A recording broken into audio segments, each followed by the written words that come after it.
Measure for Measure, William Shakespeare. Act 1, Scene I. An apartment in the Duke's palace. Enter Duke Vincentio, Escalus, lords and attendants. Duke Vincentio, Escalus, my lord, Duke Vincentio, of government the properties to ninefold.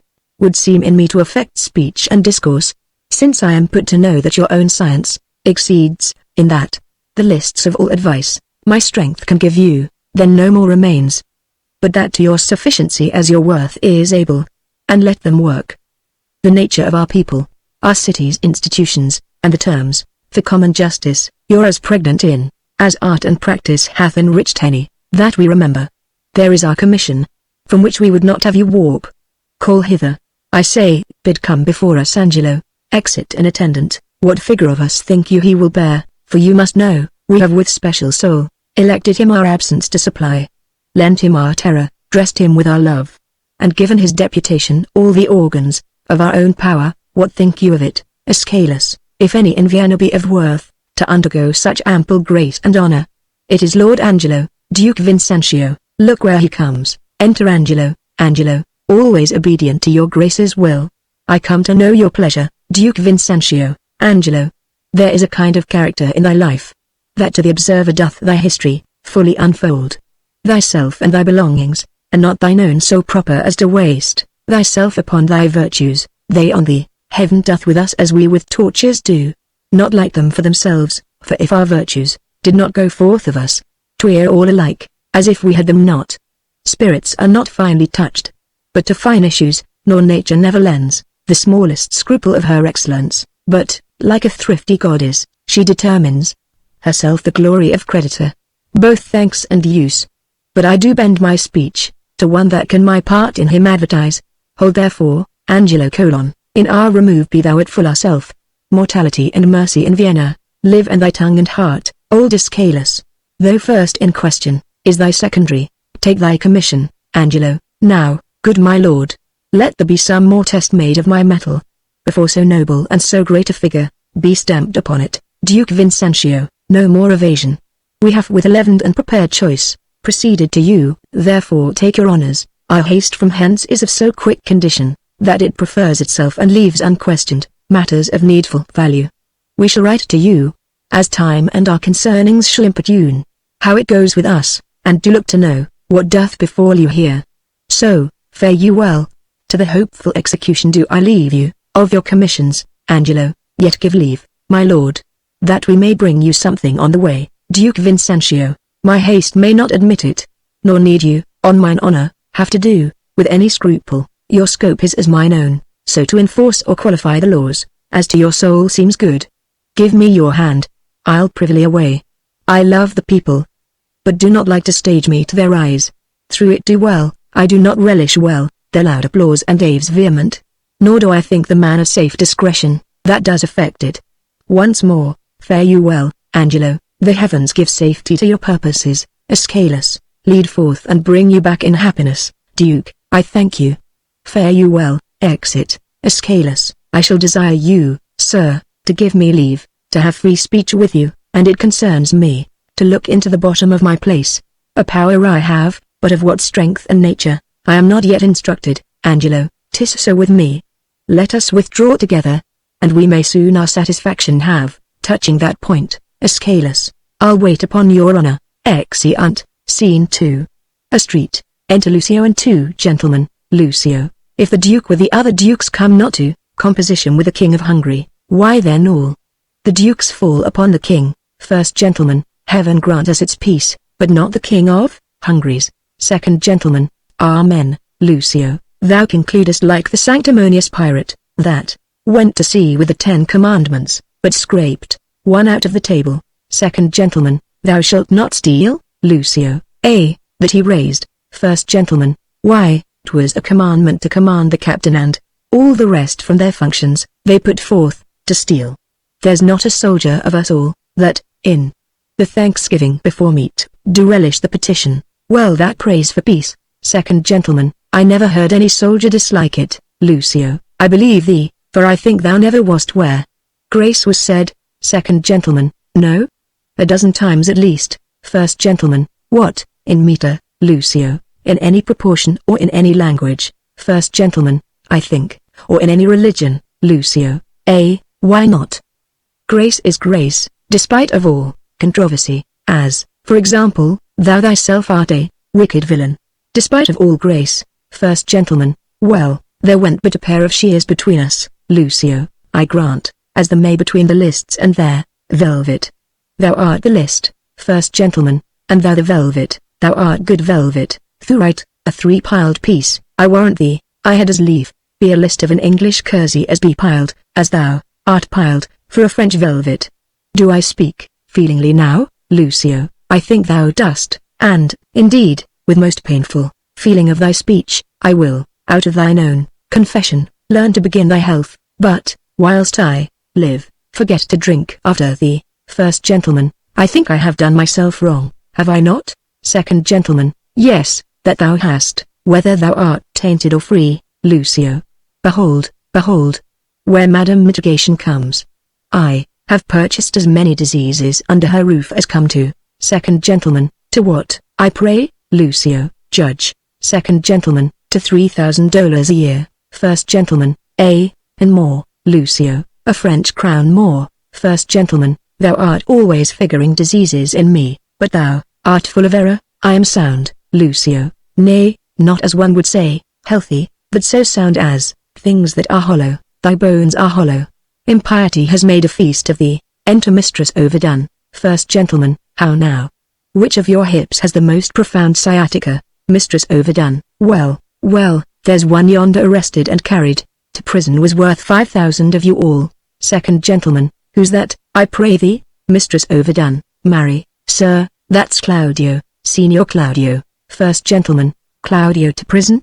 'Tis not so, Mistress Overdone, nay, but I notice so. I saw him arrested, saw him carried away, and, which is more, within these 3 days his head to be chopped off, Lucio. But, after all this fooling, I would not have it so. Art thou sure of this, Mistress Overdone? I am too sure of it, and it is forgetting Madam Julietta with child, Lucio. Believe me, this may be.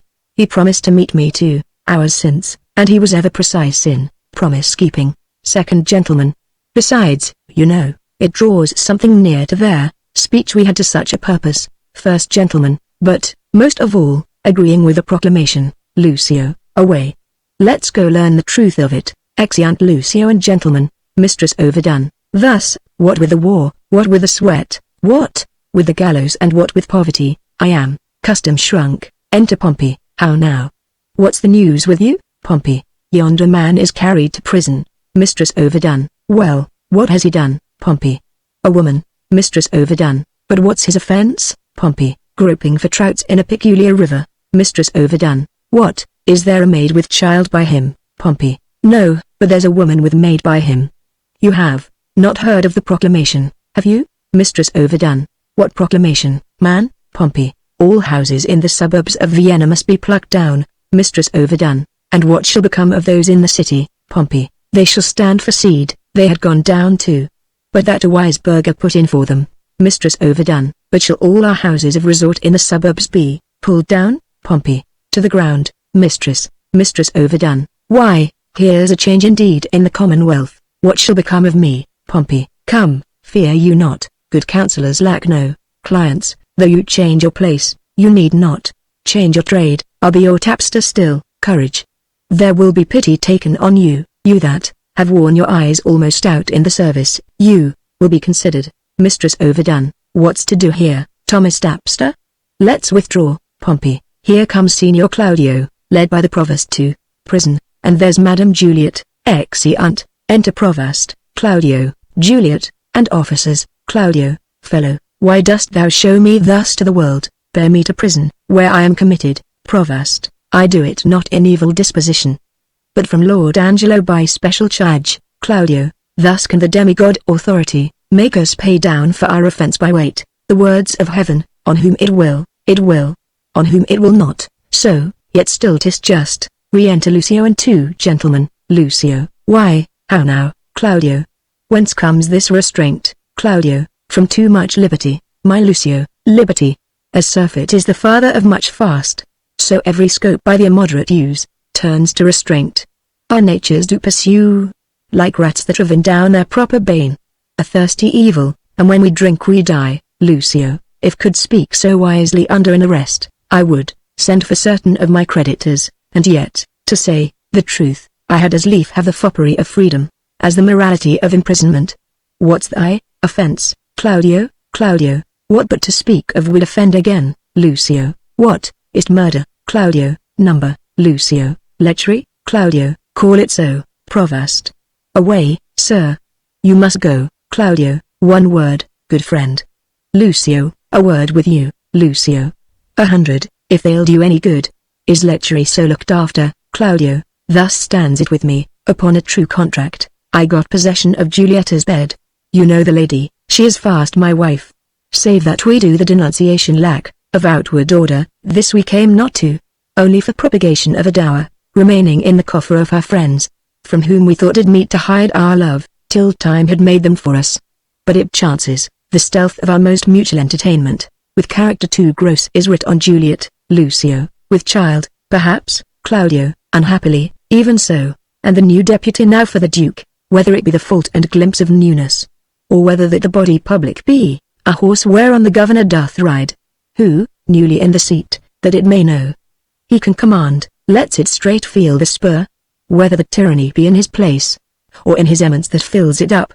I stagger in colon, but this new governor awakes me all the enrolled penalties, which have, like unscoured armor, hung by the wall, so long that 19 zodiacs have gone round, and none of them been worn, and, for a name, now puts the drowsy and neglected act, freshly on me. 'Tis surely for a name, Lucio, I warrant it is, and thy head stands so tickle on thy shoulders that a milkmaid, if she be in love, may sigh it off.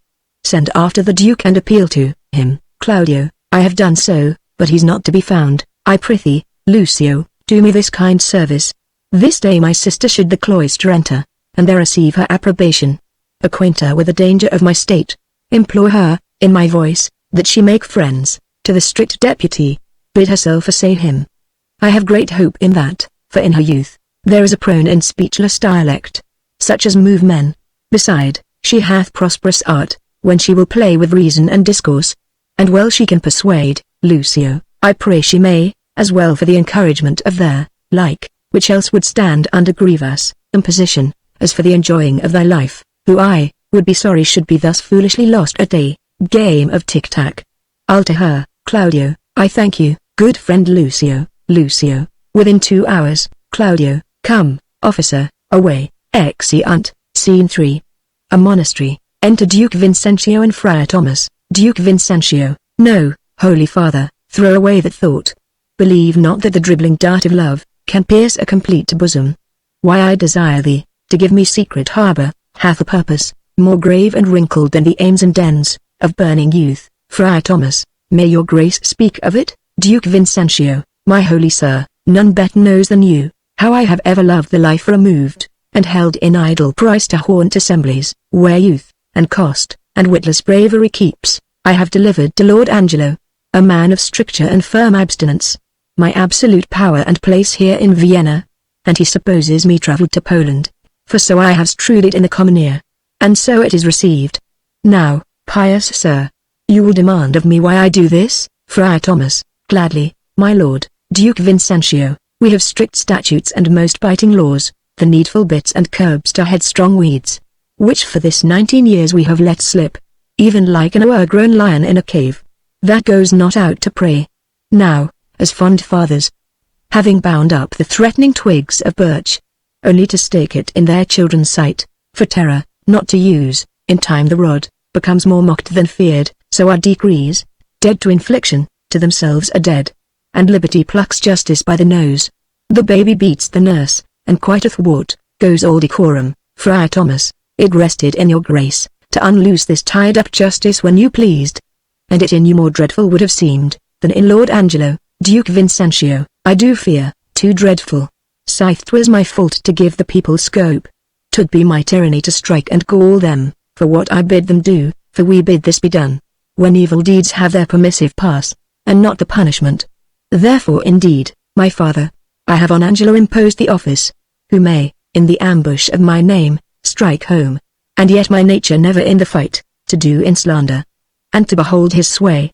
I will, as to we're a brother of your order, visit both prince and people. Therefore, I prithee, supply me with the habit and instruct me, how I may formally in person bear me, like a true friar.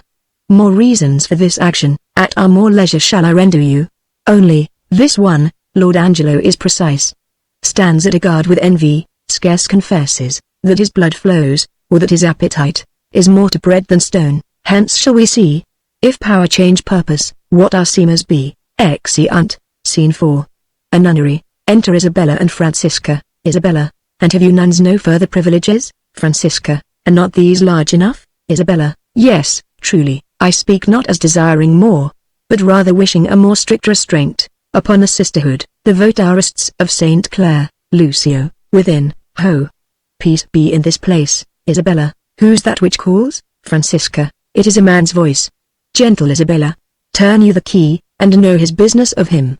You may, I may not, you are yet unsworn. When you have vowed, you must not speak with men, but in the presence of the prioress. Then, if you speak, you must not show your face. Or, if you show your face, you must not speak. He calls again, I pray you, answer him. Exit. Isabella, peace and prosperity. Who is't that calls? Enter Lucio. Lucio, hail, virgin, if you be, as those cheek roses, proclaim you are no less. Can you so stead me, as bring me to the sight of Isabella, a novice of this place and the fair sister, to her unhappy brother Claudio? Isabella, why her unhappy brother? Let me ask. The rather for I now must make you know, I am that Isabella and his sister. Lucio, gentle and fair, your brother kindly greets you. Not to be weary with you, he's in prison. Isabella, woe me. For what? Lucio, for that which, if myself might be his judge, he should receive his punishment in thanks. He hath got his friend with child. Isabella, sir, make me not your story. Lucio, it is true, I would not though 'tis my familiar sin, with maids to seem the lapwing and to jest. Tongue far from heart play with all virgins so. I hold you as a thing inskeet and sainted, by your announcement an immortal spirit, and to be talked with in sincerity, as with a saint. Isabella, you do blaspheme the good in mocking me. Lucio, do not believe it. Fewness and truth, 'tis thus. Your brother and his lover have embraced, as those that feed grow full, as blossoming thyme, that from the seedness the bare fallow brings, to teeming foison, even so her plenteous womb, expresseth his full tilth and husbandry. Isabella, someone with child by him? My cousin Juliet? Lucio, is she your cousin? Isabella, adoptedly, as schoolmaids change their names, by vain though apartment affection. Lucio, she it is. Isabella, oh, let him marry her. Lucio, this is the point. The Duke is very strangely gone from hence. Bore many gentlemen, myself being one, in hand and hope of action, but we do learn, by those that know the very nerves of state, his givings out were of an infinite distance, from his true meant design. Upon his place, and with full line of his authority, governs Lord Angelo, a man whose blood is very snow broth, one who never feels the wanton stings and motions of the sense, but doth rebate and blunt his natural edge, with profits of the mind, study and fast, he to give fear to use and liberty, which have for long run by the hideous law, as mice by lions hath picked out an act, under whose heavy sense your brother's life falls into forfeit. He arrests him on it, and follows close the rigor of the statute, to make him an example. All hope is gone, unless you have the grace by your fair prayer, to soften Angelo, and that's my pith of business. Twixt you and your poor brother, Isabella, doth he so seek his life? Lucio, has censured him, already, and, as I hear, the provost hath a warrant for his execution. Isabella, alas! What poor abilities in me, to do him good? Lucio, essay the power you have. Isabella, my power? Alas, I doubt. Lucio, our doubts are traitors, and make us lose the good we oft might win, by fearing to attempt. Go to Lord Angelo, and let him learn to know, when maidens sue, men give lie gods, but when they weep and kneel, all their petitions are as freely theirs, as they themselves would owe them. Isabella, I'll see what I can do. Lucio, but speedily. Isabella, I will about it straight, no longer staying but to give the mother notice of my affair. I humbly thank you. Commend me to my brother. Soon at night, I'll send him certain word of my success. Lucio, I take my leave of you. Isabella, good sir, adieu. Exeunt. Act 2, Scene I. A hall in Angelo's house. Enter Angelo, Escalus, and a justice, provost, officers, and other attendants, behind. Angelo, we must not make a scarecrow of the law, setting it up to fear the birds of prey, and let it keep one shape, till custom make it their perch and not their terror. Escalus, but yet, let us be keen, and rather cut a little, than fall, and bruise to death.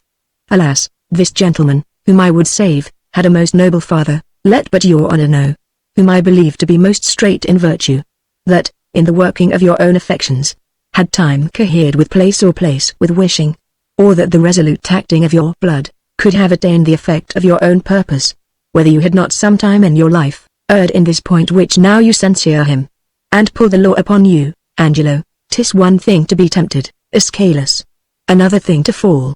I not deny, the jury, passing on the prisoner's life, may in the sworn 12 have a thief or two, guiltier than him they try. What's open made to justice, that justice seizes. What know the laws, that thieves do pass on thieves? 'Tis very pregnant. The jewel that we find, we stoop and take it, because we see it, but what we do not see, we tread upon, and never think of it. You may not so extenuate his offense, for I have had such faults, that rather tell me, when I, that censure him, do so offend. Let mine own judgment pattern out my death, and nothing come impartial. Sir, he must die. Escalus, be it as your wisdom will. Angelo, where is the provost? Provost, here, if it like your honor. Angelo, see that Claudio be executed by 9 tomorrow morning. Bring him his confessor, let him be prepared, for that's the utmost of his pilgrimage. Exit Provost. Escalus, aside, well, heaven forgive him. And forgive us all. Some rise by sin, and some by virtue fall. Some run from breaks of ice, and answer none. And some condemned for a fault alone, enter elbow, and officers with froth and Pompey. Elbow, come, bring them away, if these be good people in a commonweal that do nothing but use their abuses in common houses. I know no law, bring them away. Angelo, how now, sir? What's your name? And what's the matter? Elbow, if it please your honor, I am the poor duke's constable, and my name is Elbow. I do lean upon justice, sir, and do bring in here before your good honor 2 notorious benefactors. Angelo, benefactors? Well, what benefactors are they? Are they not malefactors? Elbow, if it please your honor, I know not well what they are, but precise villains they are, that I am sure of, and void of all profanation in the world that good Christians ought to have. Escalus, this comes off well. Here's a wise officer. Angelo, go to. What quality are they of? Elbow is your name? Why dost thou not speak? Elbow, Pompey, he cannot, sir, he's out at elbow. Angelo, what are you, sir? Elbow, he, sir, a tapster, sir, parcel board, one that serves a bad woman, whose house, sir, was, as they say, plucked down in the suburbs, and now she professes a hothouse, which, I think, is a very ill house too. Escalus, how know you that? Elbow, my wife, sir, whom I detest before heaven and your honor, Escalus, how?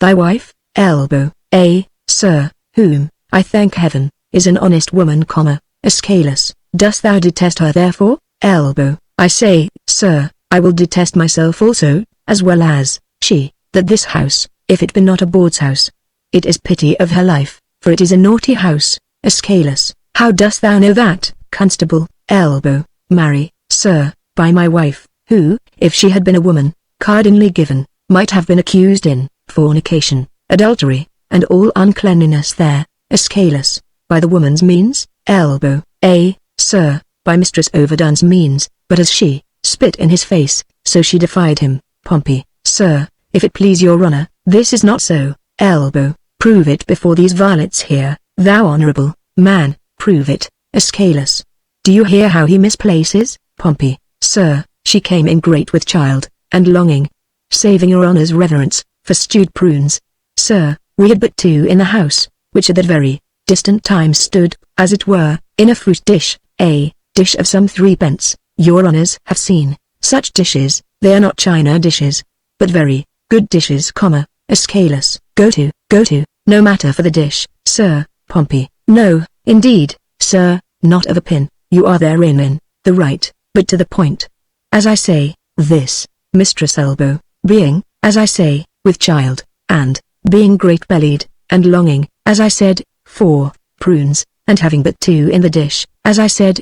Master Froth here, this very man, having eaten there, rest, as I said, and, as I say, paying for them very honestly, for, as you know, Master Froth, I could not give you 3 pence again. Froth, no, indeed, Pompey, very well, you being then, if you be remembered, cracking the stones of the 4 sage prunes, Froth, so I did indeed, Pompey, why, very well, I telling you then, if you be remembered, that such a one and such a one were past cure of the thing you wot of, unless they kept a very good diet, as I told you, Froth, all this is true, Pompey, why, very well, then, Escalus, come, you are a tedious fool, to the purpose. What was done to Elbow's wife, that he hath cause to complain of? Come me to what was done to her, Pompey. Sir, your honor cannot come to that yet. Escalus, no, sir, nor I mean it not, Pompey, sir, but you shall come to it, by your honor's leave. And, I beseech you, look into Master Froth, here, sir, a man of 80 pound a year, whose further died at Helomas, was not at Helomas. Master Froth, all Hollandive, Pompey, why, very well, I hope here be truths. He, sir, sitting, as I say, in a lower chair, sir, 'twas in the bunch of grapes, where indeed you have a delight to sit, have you not, Froth? I have so, because it is an open room and good for winter, Pompey, why, very well, then, I hope here be truths, Angelo, this will last out a night in Russia. When nights are longest I'll take my leave, and leave you to the hearing of the cause, hoping you'll find good cause to whip them all, Escalus, I think no less. Good morrow to your lordship. Exit Angelo. Now, sir, come on, what was done to Elbow's wife, once more, Pompey? Once, sir? There was nothing done to her once, Elbow, I beseech you, sir, ask him what this man did to my wife, Pompey, I beseech your honor, ask me, Escalus. Well, sir, what did this gentleman to her, Pompey, I beseech you, sir, look in this gentleman's face, good Master Froth, look upon his honor, 'tis for a good purpose. Doth your honor mark his face, Escalus? Sir, very well, Pompey, nay, I beseech you, mark it well, Escalus. Well, I do so, Pompey. Doth your honor see any harm in his face, Escalus? Why, number, Pompey, I'll be supposed upon a book, his face is the worst thing about him. Good, then, if his face be the worst thing about him, how could Master Froth do their constable's wife any harm? I would knows that of, your honor, Escalus. He's in the right. Constable, what say you to it, Elbow? First, and it like you, the house is a respected house. Next, this is a respected fellow, and his mistress is a respected woman, Pompey, by this hand, sir. His wife is a more respected person than any of us all, Elbow. Varlet, thou list, wicked varlet. There, time has yet to come that she was ever respected, with man, woman, or child, Pompey, sir. She was respected with him before he married with her, Escalus, which is the wiser here? Justice or iniquity? Is this true, Elbow? O thou caitiff! O thou varlet! O thou wicked Hannibal! I respected with her before I was married to her. If ever I was respected with her, or she, with me, let not your worship think me the poor duke's officer. Prove this, thou wicked Hannibal, or I'll have mine action of battery on thee, Escalus. If he took you a box o' the ear, you might have your action of slander too, Elbow. Marry, I thank your good worship for it. What is't your worship's pleasure I shall do with this wicked caitiff, Escalus? Truly, officer, because he hath some offences in him, that thou wouldst discover if thou couldst, let him continue in his courses till thou knowest what they are, Elbow. Marry, I thank your worship for it. Thou say'st, thou wicked varlet, now, what's come upon thee? Thou art to continue now, thou varlet, thou art to continue, Escalus. Where were you born, friend? Froth. Here in Vienna, sir. Escalus. Are you of 80 pounds a year? Froth. Yes, and please you, sir. Escalus. So. What trade are you of, sir? Pompey. Tapster, a poor widow's tapster. Escalus. Your mistress' name? Pompey. Mistress Overdone. Escalus. Hath she had any more than one husband? Pompey. 9, sir, overdone by the last. Escalus. 9. Come hither to me, Master Froth. Master Froth, I would not have you acquainted with tapsters. They will draw you, Master Froth, and you will hang them. Get you gone, and let me hear no more of you, Froth. I thank your worship. For mine own part, I never come into any room in a tap house, but I am drawn in, Escalus. Well, no more of it, Master Froth. Farewell. Exit Froth. Come you hither to me, Master Tapster. What's your name, Master Tapster? Pompey. Pompey. Escalus. What else? Pompey. Bum, sir. Escalus. Troth, and your bum is the greatest thing about you. So that in the beastliest sense you are Pompey there. Great. Pompey, you are partly a bawd, Pompey. Howsoever you colour it in being a tapster, are you not? Come, tell me true, it shall be the better for you, Pompey. Truly, sir, I am a poor fellow that would live. Escalus. How would you live, Pompey? By being a bawd? What do you think of the trade, Pompey?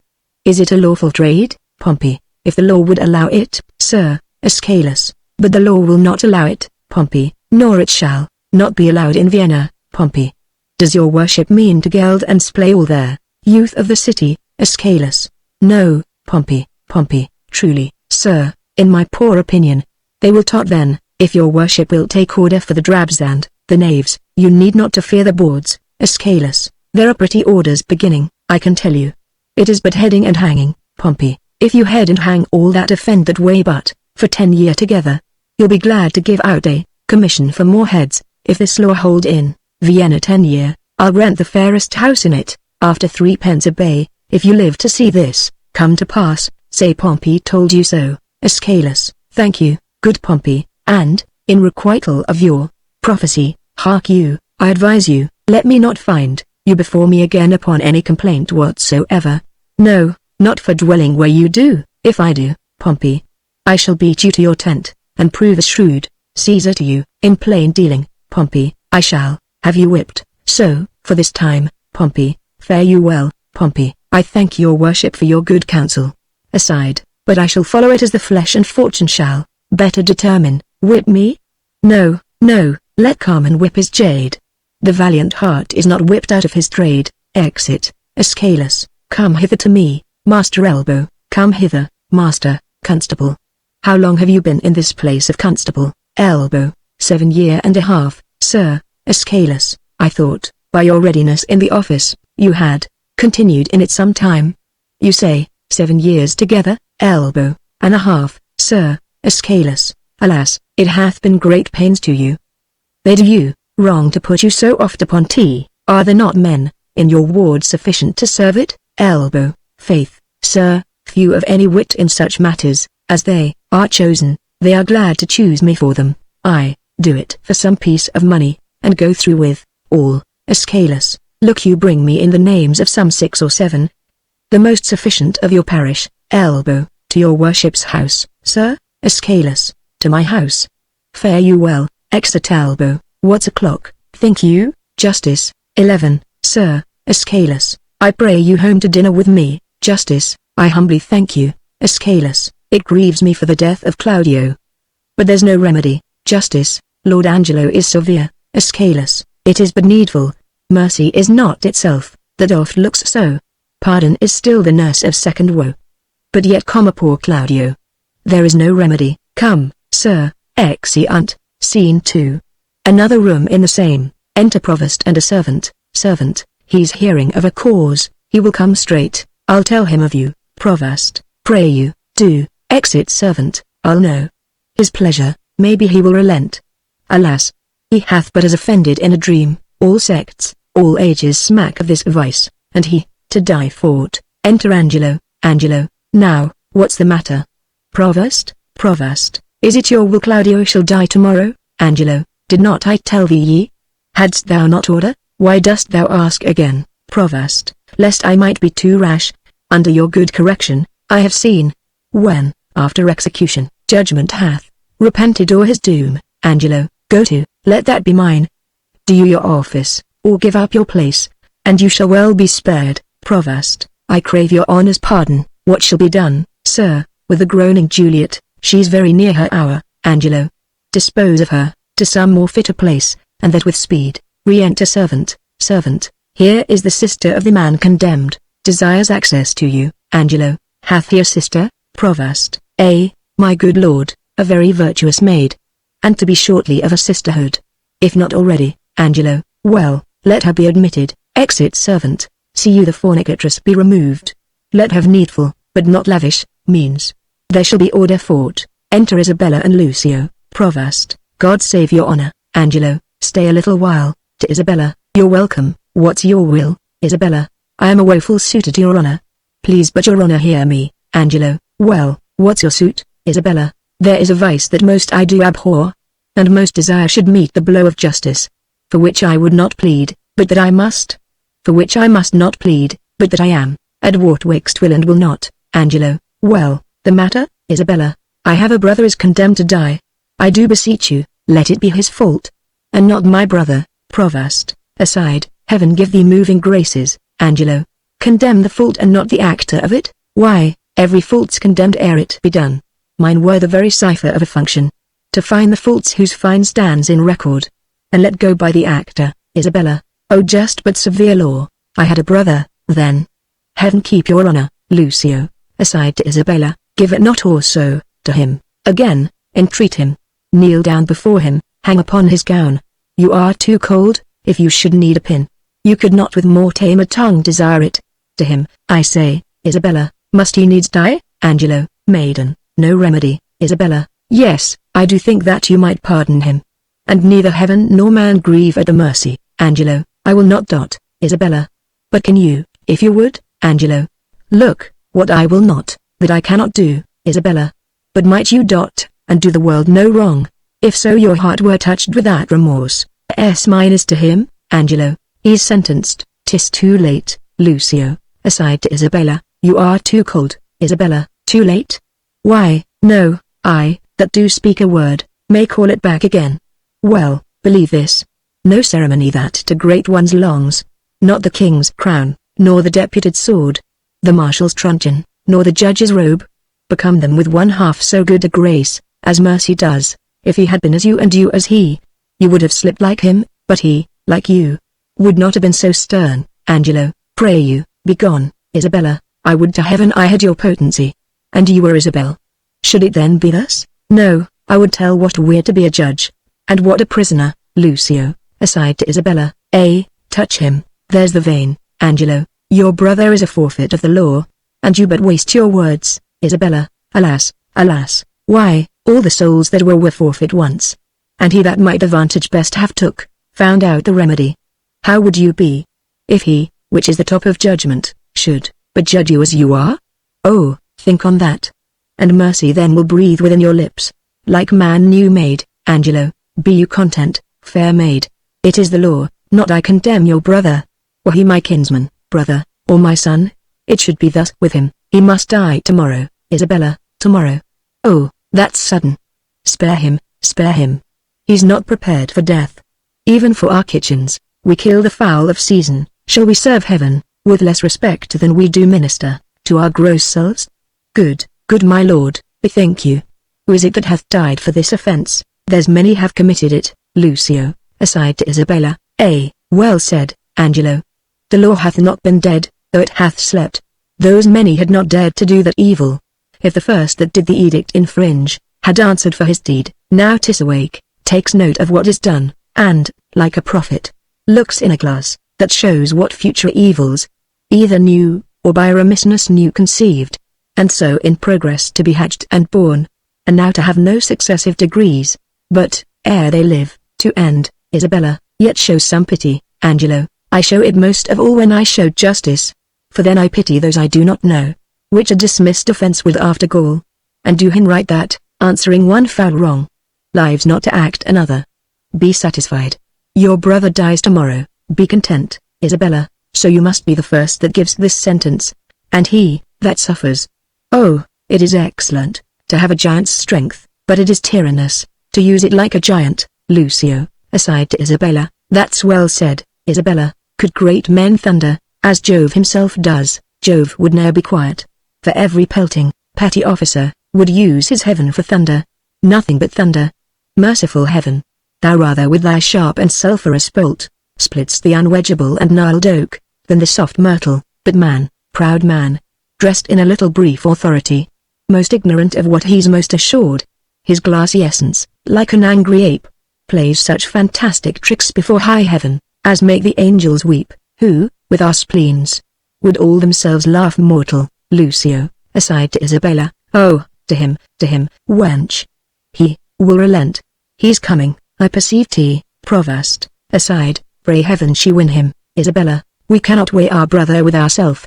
Great men may jest with saints, 'tis wit in them, but in the less foul profanation. Lucio, who right I the right, girl, Moro, that, Isabella, that in the captain's but a choleric word, which in the soldier is flat blasphemy. Lucio, aside to Isabella, art avised o' that? More on Angelo, why do you put these sayings upon me? Isabella, because authority, though it err like others, hath yet a kind of medicine in itself, that skins the vice o' the top.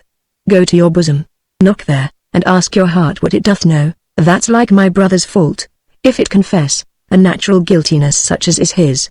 Let it not sound a thought upon your tongue, against my brother's life. Angelo, aside, she speaks, and 'tis such sense, that my sense breeds with it. Fare you well, Isabella. Gentle my lord, turn back. Angelo, I will bethink me, come again tomorrow. Isabella, hark how I'll bribe you. Good my lord, turn back. Angelo, how? Bribe me, Isabella, with such gifts that heaven shall share with you. Lucio, aside to Isabella, you admired all else. Isabella, not with fond shekels of the tested gold, or stones whose rates are either rich or poor, as fancy values them, but with true prayers, that shall be up at heaven and enter there, ere sunrise, prayers from preserved souls, from fasting maids whose minds are dedicate to nothing temporal. Angelo, well, come to me tomorrow. Lucio, aside to Isabella, go to, 'tis well, away. Isabella, heaven keep your honor safe. Angelo, aside, amen.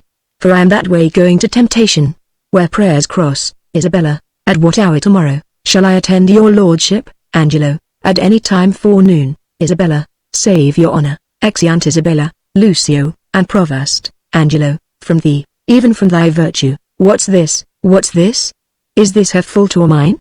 The tempter or the tempted, who sins most? Ha, not she, nor doth she tempt, but it is I, that, lying by the violet in the sun, do as the carrion does, not as the flower, corrupt with virtuous season. Can it be, that modesty may more betray our sense, than woman's lightness? Having waste ground enough, shall we desire to raise the sanctuary, and pitch our evils there? Oh, fie, fie, fie, what dost thou, or what art thou, Angelo? Dost thou desire her foully for those things, that make her good? Oh, let her brother live. Thieves for their robbery have authority, when judges steal themselves. What, do I love her? That I desire to hear her speak again, and feast upon her eyes? What is thy dream on, O cunning enemy, that, to catch a saint, with saints dost bait thy hook? Most dangerous, is that temptation that doth goad us on, to sin in loving virtue. Never could this trumpet, with all her double vigor, art and nature, once stir my temper, but this virtuous maid, subdues me quite. Even till now, when men were fond, I smiled and wondered how. Exit, Scene 3. A room in a prison. Enter, severally, Duke Vincentio disguised as a friar, and Provost. Duke Vincentio, hail to you, Provost. So I think you are, Provost. I am the Provost. What's your will, good friar? Duke Vincentio, bound by my charity and my blessed order, I come to visit the afflicted spirits, here in the prison. Do me the common right, to let me see them and to make me know the nature of their crimes, that I may minister to them accordingly. Provost, I would do more than that, if more were needful. Enter Juliet. Look, here comes one, a gentlewoman of mine, who, falling in the flaws of her own youth, hath blistered her report. She is with child, and he that got it, sentenced, a young man, more fit to do another such offense, than die for this. Duke Vincentio, when must he die? Provost, as I do think, tomorrow. I have provided for you, stay a while. To Juliet, and you shall be conducted. Duke Vincentio, repent you, fair one, of the sin you carry? Juliet, I do, and bear the shame most patiently. Duke Vincentio, I'll teach you how you shall arraign your conscience, and try your penitence, if it be sound, or hollowly put on. Juliet, I'll gladly learn. Duke Vincentio, love you the man that wronged you? Juliet, yes, as I love the woman that wronged him. Duke Vincentio, So then it seems your most offenseful act was mutually committed, Juliet. Mutually, Duke Vincentio. Then was your sin of heavier kind than his, Juliet. I do confess it, and repent it, Father, Duke Vincentio. 'Tis meet so, daughter, but lest you do repent, as that the sin hath brought you to this shame, which sorrow is always towards ourselves, not heaven, showing we would not spare heaven as we love it, but as we stand in fear, Juliet, I do repent me, as it is an evil, and take the shame with joy, Duke Vincentio. The rest, your partner, as I hear, must die tomorrow, and I am going with instruction to him. Grace go with you, Bendicite. Exit. Juliet, must die tomorrow. O injurious love, that respites mere life, whose very comfort is still a dying horror. Provost, 'tis pity of him. Exeunt. Scene 4. A room in Angelo's house. Enter Angelo. Angelo, when I would pray and think, I think and pray, to several subjects. Heaven hath my empty words, whilst my invention, hearing not my tongue, anchors on Isabel, heaven in my mouth, as if I did but only chew his name, and in my heart the strong and swelling evil of my conception. The state, whereon I studied, is like a good thing, being often read, grown feared and tedious, yea, my gravity, wherein let no man hear me I take pride, could I with boot change for an idle plume, which the air beats for vain. O place, O form, how often dost thou with thy case, thy habit, wrench off from fools and tie the wiser souls, to thy false seeming. Blood, thou art blood. Let's write good angel on the devil's horn. 'Tis not the devil's crest. Enter a servant. How now? Who's there? Servant, one Isabel, a sister, desires access to you. Angelo, teach her the way. Exit servant. O heavens, why does my blood thus muster to my heart, making both it unable for itself, and dispossessing all my other parts, of necessary fitness? So play the foolish throngs with one that swoons. Come all to help him, and so stop the air, by which he should revive. And even so, the general, subject to a well-wished king, quit their own part, and in obsequious fondness, crowd to his presence, where their untaught love, must needs appear offence. Enter Isabella. How now, fair maid? Isabella, I am come to know your pleasure. Angelo, that you might know it, would much better please me, than to demand what 'tis. Your brother cannot live. Isabella, even so.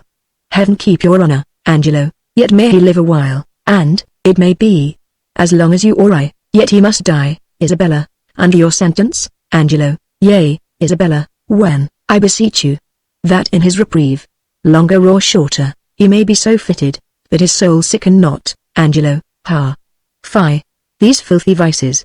It were as good, to pardon him that hath from nature stolen, a man already made, as to remit, their saucy sweetness that do coin heaven's image, in stamps that are forbid. 'Tis all as easy, falsely to take away a life true made, as to put metal in restrained means, to make a false one. Isabella, 'tis set down so in heaven, but not in earth. Angelo, say you so?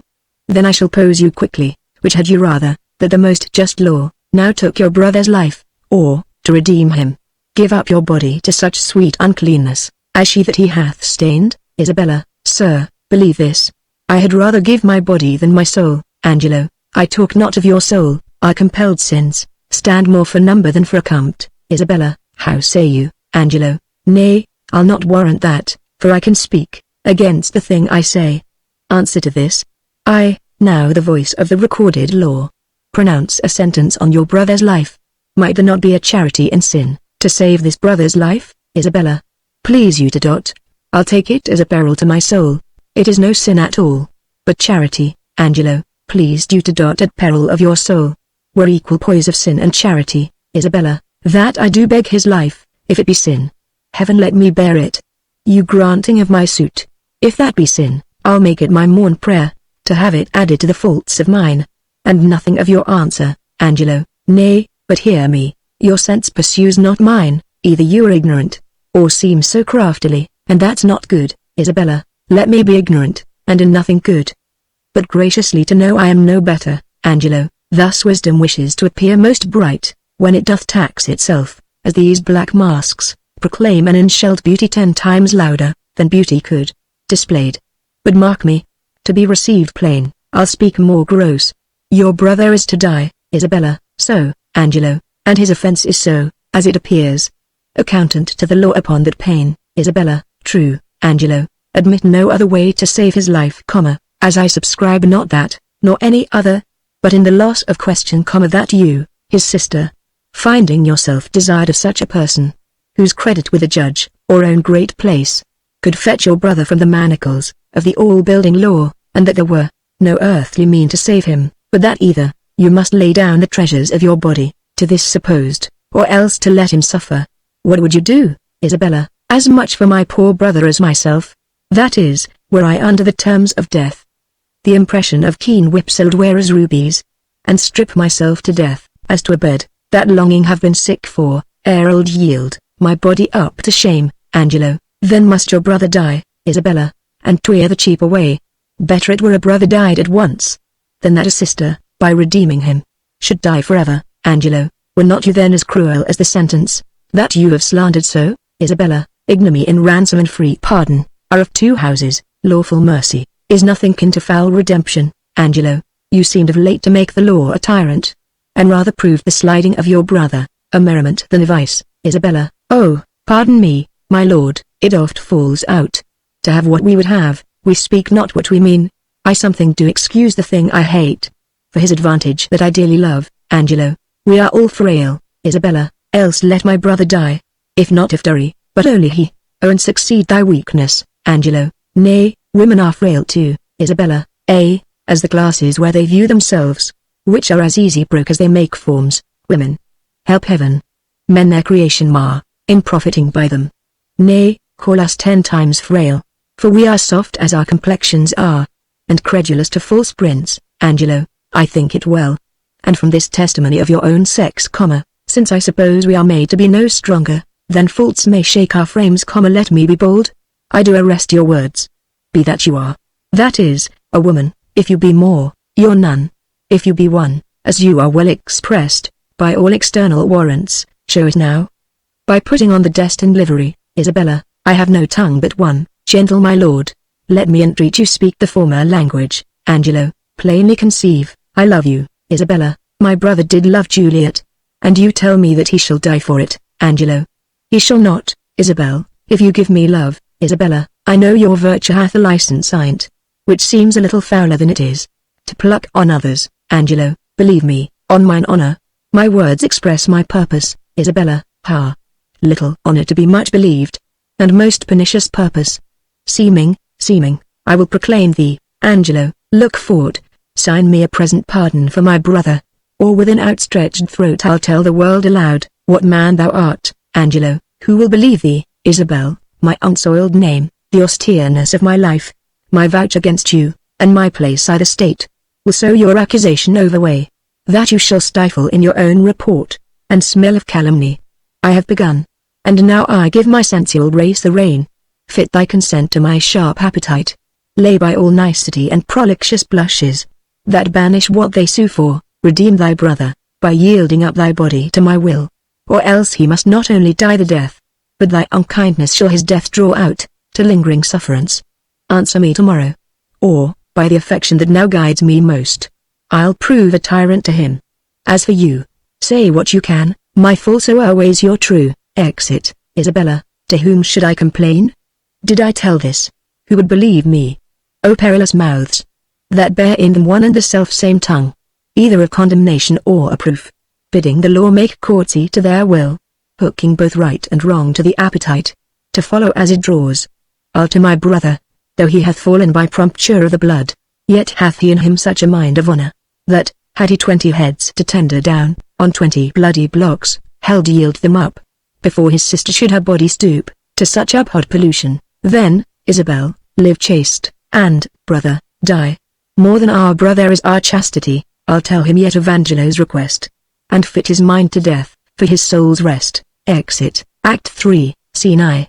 A room in the prison. Enter Duke Vincentio disguised as before, Claudio, and Provost. Duke Vincentio, so then you hope of pardon from Lord Angelo. Claudio, the miserable have no other medicine, but only hope.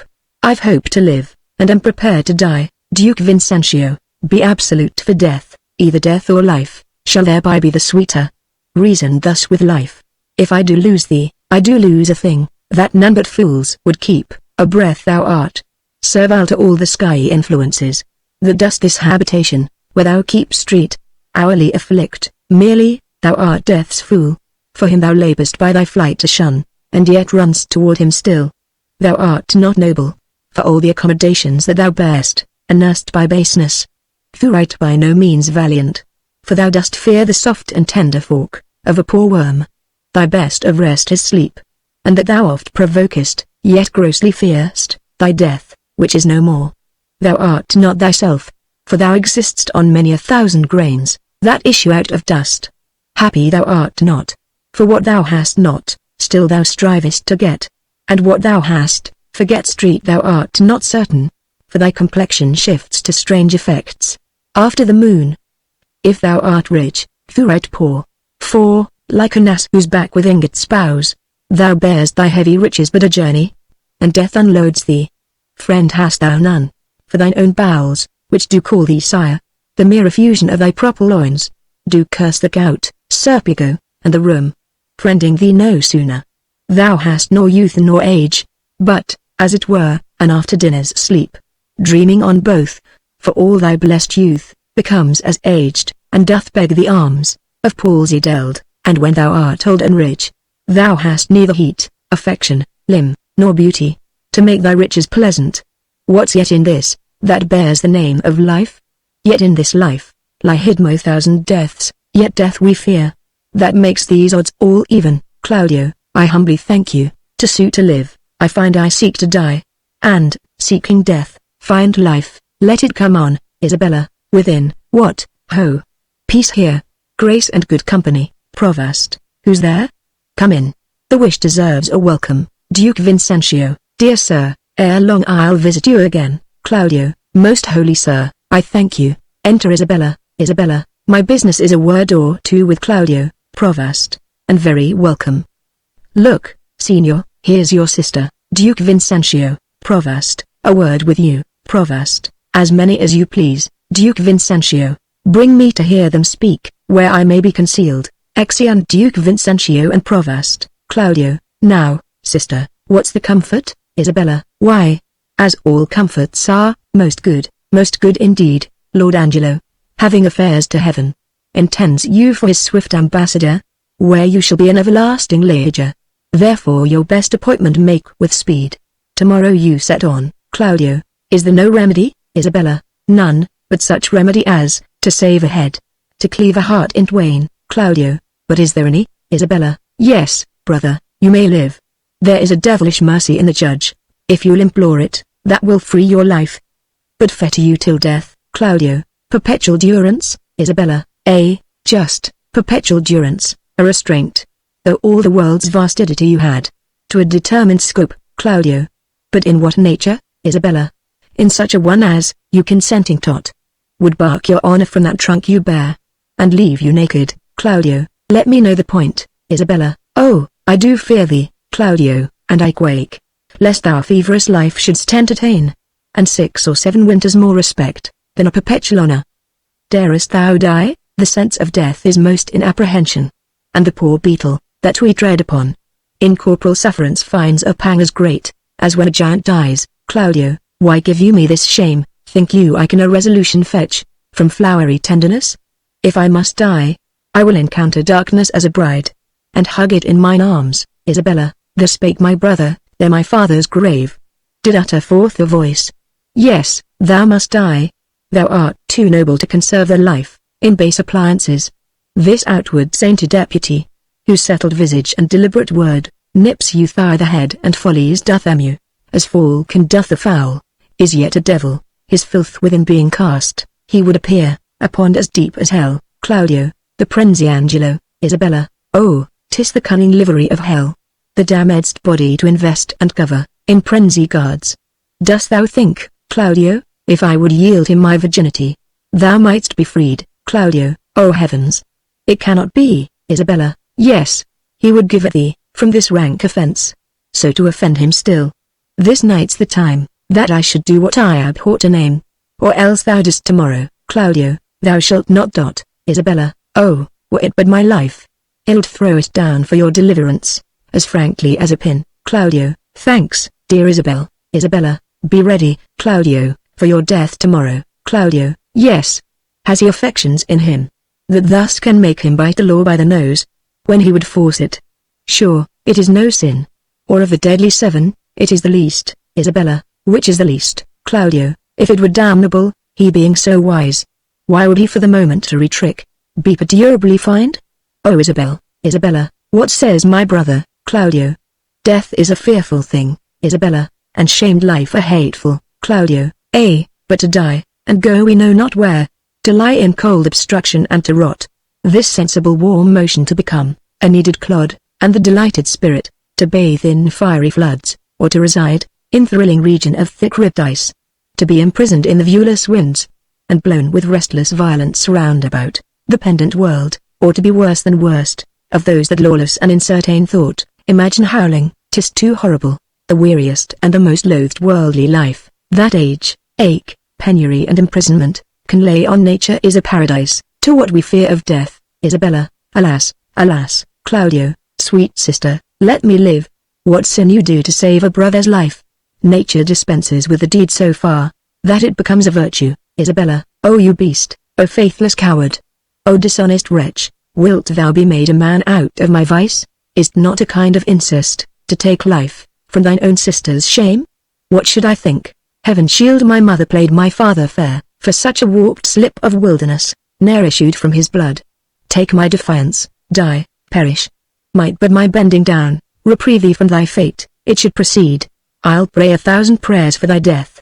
No word to save thee, Claudio. Nay, hear me, Isabella, oh, fie, thy sin's not accidental, but a trade, mercy to thee would prove itself abhorred. 'Tis best thou dost quickly, Claudio, oh hear me, Isabella.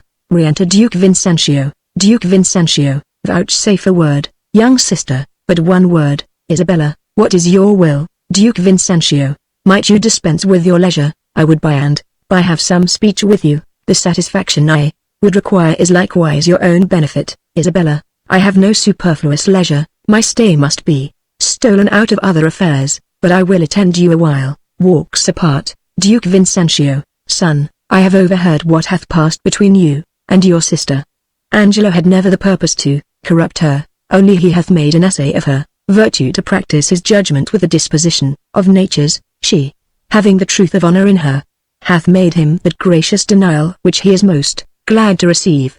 I am confessor to Angelo, and I know this to be true, therefore prepare yourself to death. Do not satisfy your resolution with hopes that are fallible. Tomorrow you must die. Go to your knees and make ready. Claudio, let me ask my sister pardon. I am so out of love with life that I will sue to be rid of it. Duke Vincentio, hold you there. Farewell. Exit Claudio. Provost, a word with you. Re-enter Provost. Provost, what's your will, father? Duke Vincentio, that now you are come, you will be gone. Leave me a while with the maid. My mind promises with my habit no loss shall touch her by my company. Provost, in good time. Exit Provost. Isabella comes forward. Duke Vincentio, the hand that hath made you fair hath made you good. The goodness that is cheap in beauty makes beauty brief in goodness. The grace, being the soul of your complexion, shall keep the body of it ever fair. The assault that Angelo hath made to you, fortune hath conveyed to my understanding, and, but, that frailty hath examples for his falling. I should wonder at Angelo. How will you do to content this substitute, and to save your brother? Isabella, I am now going to resolve him. I had rather my brother died by the law than my son should be unlawfully born. But, oh, how much is the good Duke deceived in Angelo. If ever he return and I can speak to him, I will open my lips in vain, or discover his government. Duke Vincentio, that shall not be much amiss, yet, as the matter now stands, he will avoid your accusation. He made trial of you only. Therefore fasten your ear on my advisings. To the love I have in doing good a remedy presents itself. I do make myself believe that you may most uprighteously do a poor wronged lady a merited benefit, redeem your brother from the angry law, do no stain to your own gracious person, and much please the absent Duke, if, peradventure he shall ever return to have hearing of this business. Isabella, let me hear you speak, father. I have spirit to do anything that appears not foul in the truth of my spirit. Duke Vincentio, virtue is bold, and goodness never fearful. Have you not heard speak of Mariana, the sister of Frederick the great soldier who miscarried at sea? Isabella, I have heard of the lady, and good words went with her name. Duke Vincentio, she should this Angelo have married, was affianced to her by oath, and the nuptial appointed, between which time of the contract and limit of the solemnity, her brother Frederick was wrecked at sea, having in that perished vessel the dowry of his sister. But mark how heavily this befell to their poor gentlewoman, that she lost a noble and renowned brother, in his love toward her ever most kind and natural, with him, the portion and sinew of her fortune, her marriage dowry, with both her combinate husband, this well-seeming Angelo. Isabella, can this be so? Did Angelo so leave her? Duke Vincentio left her in her tears, and dried not one of them, with his comfort, swallowed his vows whole, pretending in her discoveries of dishonor, in few, bestowed her on her own lamentation, which he yet wears for his sake, and he, a marble to her tears, is washed with them, but relents not. Isabella, what a merit were it in death to take this poor maid from the world! What corruption in this life, that it will let this man live!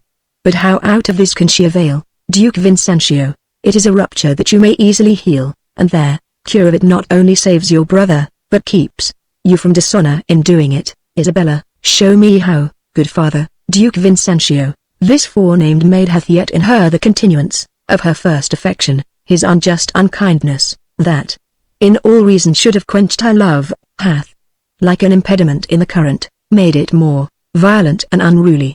Go you to Angelo, answer his, requiring with a plausible obedience, agree with his demands to the point, only refer yourself to this advantage, first, that your stay with him may not be long, that the time may have all shadow and silence in it, and the place answer to convenience. This being granted in course, and now follows, all, we shall advise this wronged maid to stead up your appointment, go in your place, if the encounter acknowledge itself hereafter, it may compel him to her recompense, and here, by this, is your brother saved, your honor untainted, the poor Mariana advantaged, and the corrupt deputy scaled. The maid will I frame and make fit for his attempt. If you think well to carry this as you may, the doubleness of the benefit defends the deceit from reproof. What think you of it, Isabella? The image of it gives me content already, and I trust it will grow to a most prosperous perfection. Duke Vincentio, it lies much in your holding up. Haste you speedily to Angelo, if for this night he entreat you to his bed, give him promise of satisfaction. I will, presently to St. Luke's, there, at the moated grange, resides this dejected Mariana. At that place call upon me, and dispatch with Angelo, that it may be quickly. Isabella, I thank you for this comfort. Fare you well, good father. Exeunt severally. Scene 2. The street before the prison. Enter, on one side, Duke Vincentio disguised as before, on the other, Elbow, and officers with Pompey. Elbow, nay, if there be no remedy for it, but that you will needs buy and sell men and women like beasts, we shall have all the world drink brown and white bastard. Duke Vincentio, oh heavens! What stuff is here, Pompey? 'Twas never merry world since, of two usuries, there, merriest was put down, and the worser allowed by order of law a furred gown to keep him warm, and furred with fox and lamb skins too, to signify that craft, being richer than innocency, stands for the facing. Elbow, come your way, sir. Bless you, good father friar, Duke Vincentio, and you, good brother father.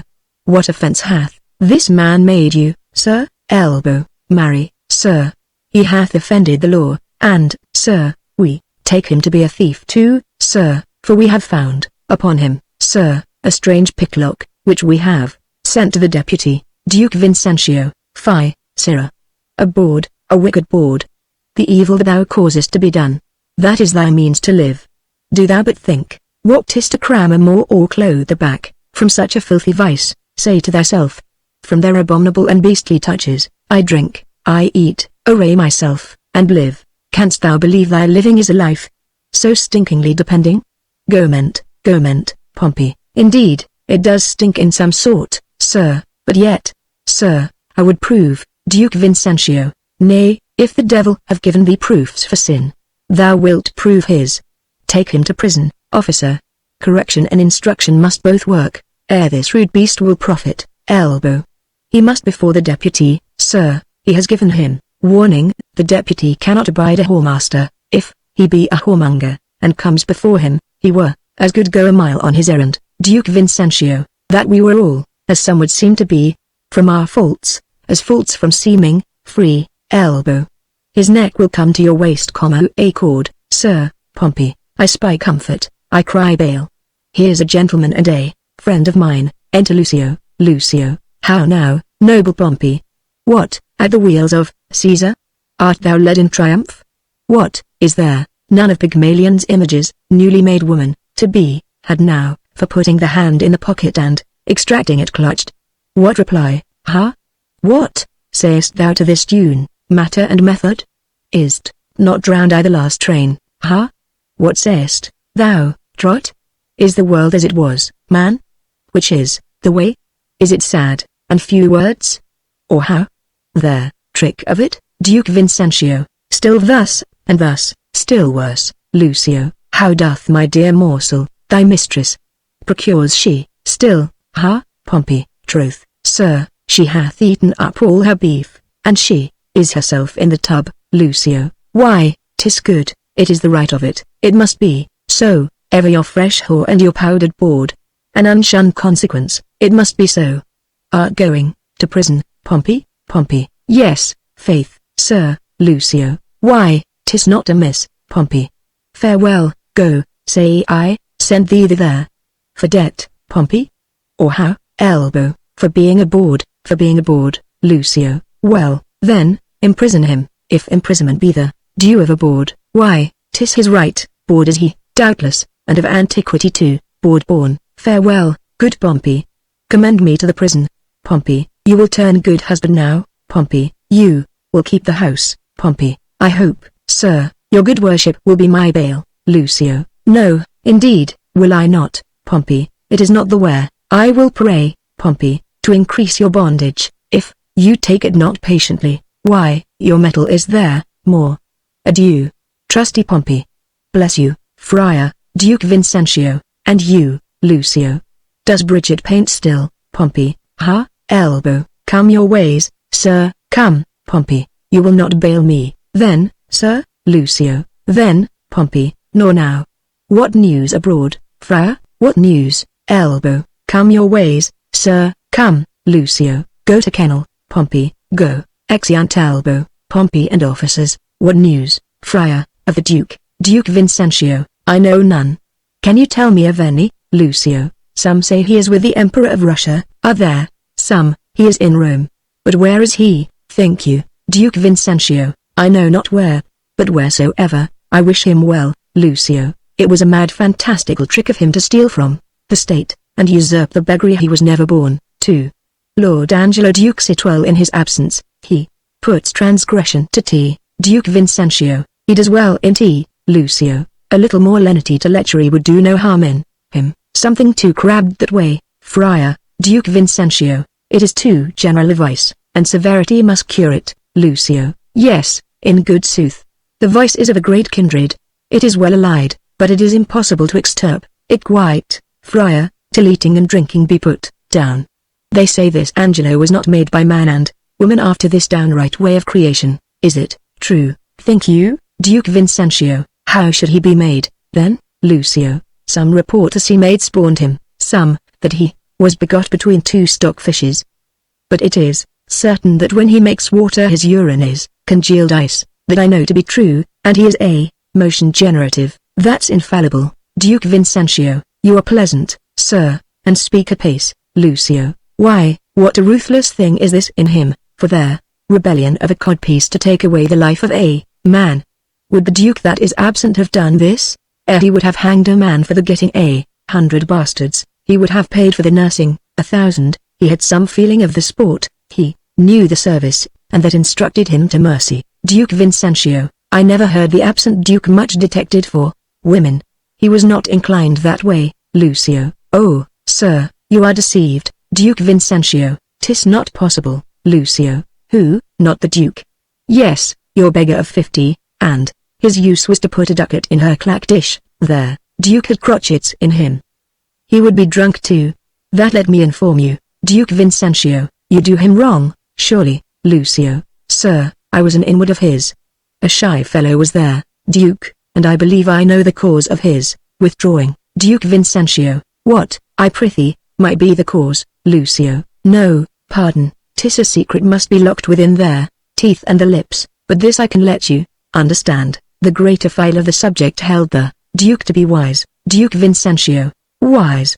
Why, no question but he was, Lucio, a very superficial, ignorant, unweighing fellow. Duke Vincentio. Either this is the envy in you, folly, or mistaking. The very stream of his life and the business he hath helmed must upon a warranted need give him a better proclamation.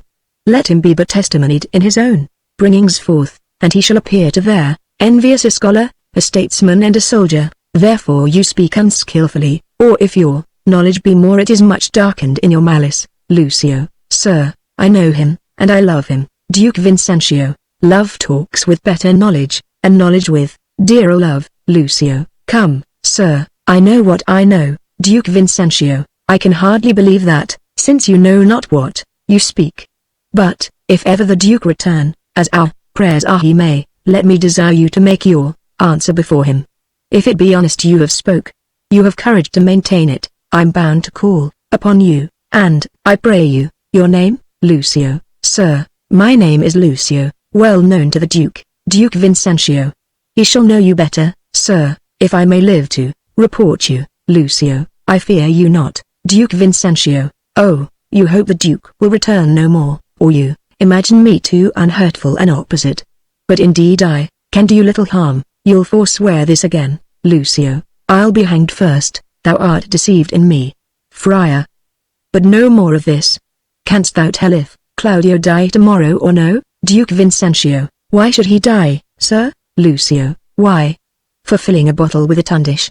I would the Duke we talk of were returned again. Their ungenitured agent will unpeople the province with continency. Sparrows must not build in his house eaves, because they are lecherous. The Duke yet would have dark deeds darkly answered. He would never bring them to light, would he were returned. Marry, this Claudio is condemned for untrussing. Farewell, good friar, I prithee, pray for me. There, Duke, I say to thee again, would eat mutton on Fridays. He's not past it yet, and I say to thee, he would mouth with a beggar, though she smelt brown bread and garlic, say that I said so. Farewell, exit. Duke Vincentio. No might nor greatness in mortality can censure escape, back wounding calumny, the whitest virtue strikes. What king so strong can tie the gall up in the slanderous tongue? But who comes here? Enter Escalus, provost, and officers with mistress overdone. Escalus. Go, away with her to prison. Mistress overdone. Good my lord, be good to me, your honor is accounted a merciful man. Good my lord. Escalus. Double and treble admonition, and still forfeit in the same kind. This would make mercy swear and play, the tyrant, provost, a board of 11 years continuance. May it please, your honor, mistress overdone. My lord, this is one Lucio's information against me. Mistress Kate Keepdown was with child by him in their Duke's time. He promised her marriage. His child is 1 year and a quarter old. Come Philip and Jacob. I have kept it myself, and see how he goes about to abuse me. Escalus, that fellow is a fellow of much license, let him be called before us. Away with her to prison. Go to. No more words. Exeunt officers with mistress overdone. Provost, my brother Angelo will not be altered. Claudio must die tomorrow. Let him be furnished with divines, and have all charitable preparation. If my brother wrought by my pity, it should not be so with him. Provost, so please you, this friar hath been with him, and advised him for the entertainment of death. Escalus, good even, good father. Duke Vincentio, bliss and goodness on you. Escalus, of whence are you? Duke Vincentio, not of this country, though my chance is now to use it for my time. I am a brother of gracious order, late come from the sea, in special business from his holiness. Escalus, what news abroad i' the world? Duke Vincentio, none, but that there is so great a fever on goodness, that the dissolution of it must cure it. Novelty is only in request, and it is as dangerous to be aged in any kind of course, as it is virtuous to be constant in any undertaking. There is scarce truth enough alive to make societies secure, but security enough to make fellowships accursed. Much upon this riddle runs the wisdom of the world. This news is old enough, yet it is every day's news. I pray you, sir, of what disposition was the Duke? Escalus, one that, above all other strifes, contended, especially to know himself. Duke Vincentio, what pleasure was he given to? Escalus, rather rejoicing to see another merry, than merry at anything which professed to make him rejoice, a gentleman of all temperance. But leave we him to his events, with a prayer they may prove prosperous. And let me desire to know how you find Claudio, prepared. I am made to understand that you have lent him visitation. Duke Vincentio, he professes to have received no sinister measure from his judge, but most willingly humbles himself to the determination of justice. Yet had he framed, to himself, by the instruction of his frailty, many deceiving promises of life, which I by my good leisure have discredited to him, and now is he resolved to die. Escalus, you have paid the heavens your function, and there, prisoner the very debt of your calling. I have labored for the poor gentleman to the extremest, sure of my modesty, but my brother justice have I found so severe, that he hath forced me to tell him, he is indeed justice. Duke Vincentio, if his own life answer the straightness of his proceeding, it shall become him well, wherein if he chance to fail, he hath sentenced himself. Escalus, I am going to visit the prisoner. Fare you well, Duke Vincentio, peace be with you. Exeunt Escalus and Provost, he who the sword of heaven will bear, should be as holy as severe. Pattern in himself to know, grace to stand, and virtue go. More nor less to others paying, than by self-offences weighing. Shame to him whose cruel striking, kills for faults of his own liking. Twice treble shame on Angelo, to weed my vice and let his grow. Oh, what may man within him hide? Though angel on the outward side, how may likeness made in crimes, making practice on the times, to draw with idle spiders strings, most ponderous and substantial things, craft against vice I must apply. With Angelo tonight shall lie his old betrothed but despised, so disguise shall, by the disguised, pay with falsehood false exacting, and perform an old contracting. Exit, Act 4, Scene I. The moated grange at St. Luke's. Enter Mariana and a boy. Boy sings, take, oh, take those lips away, that so sweetly were forsworn, and those eyes, the break of day, lights that do mislead the morn. But my kisses bring again, seals of love, but sealed in vain, Mariana, break off thy song, and haste thee quick away. Here comes a man of comfort, whose advice hath often stilled my brawling discontent. Exit boy. Enter Duke Vincentio disguised as before. I cry you mercy, sir, and well could wish you had not found me here so musical. Let me excuse me, and believe me so. My mirth it much displeased, but pleased my woe. Duke Vincentio, 'tis good, though music oft hath such a charm, to make bad good, and good provoke to harm. I pray you, tell me, hath anybody inquired for me here today? Much upon this time have I promised here to meet. Mariana, you have not been inquired after. I have sat here all day. Enter Isabella. Duke Vincentio, I do constantly believe you. The time is come even now. I shall crave your forbearance a little. May be I will call upon you anon, for some advantage to yourself. Mariana, I am always bound to you. Exit. Duke Vincentio, very well met, and welcome. What is the news from this good deputy? Isabella. He hath a garden circummured with brick, whose western side is with a vineyard backed, and to that vineyard is a plant gate, that makes his opening with this bigger key. This other doth command a little door, which from the vineyard to the garden leads.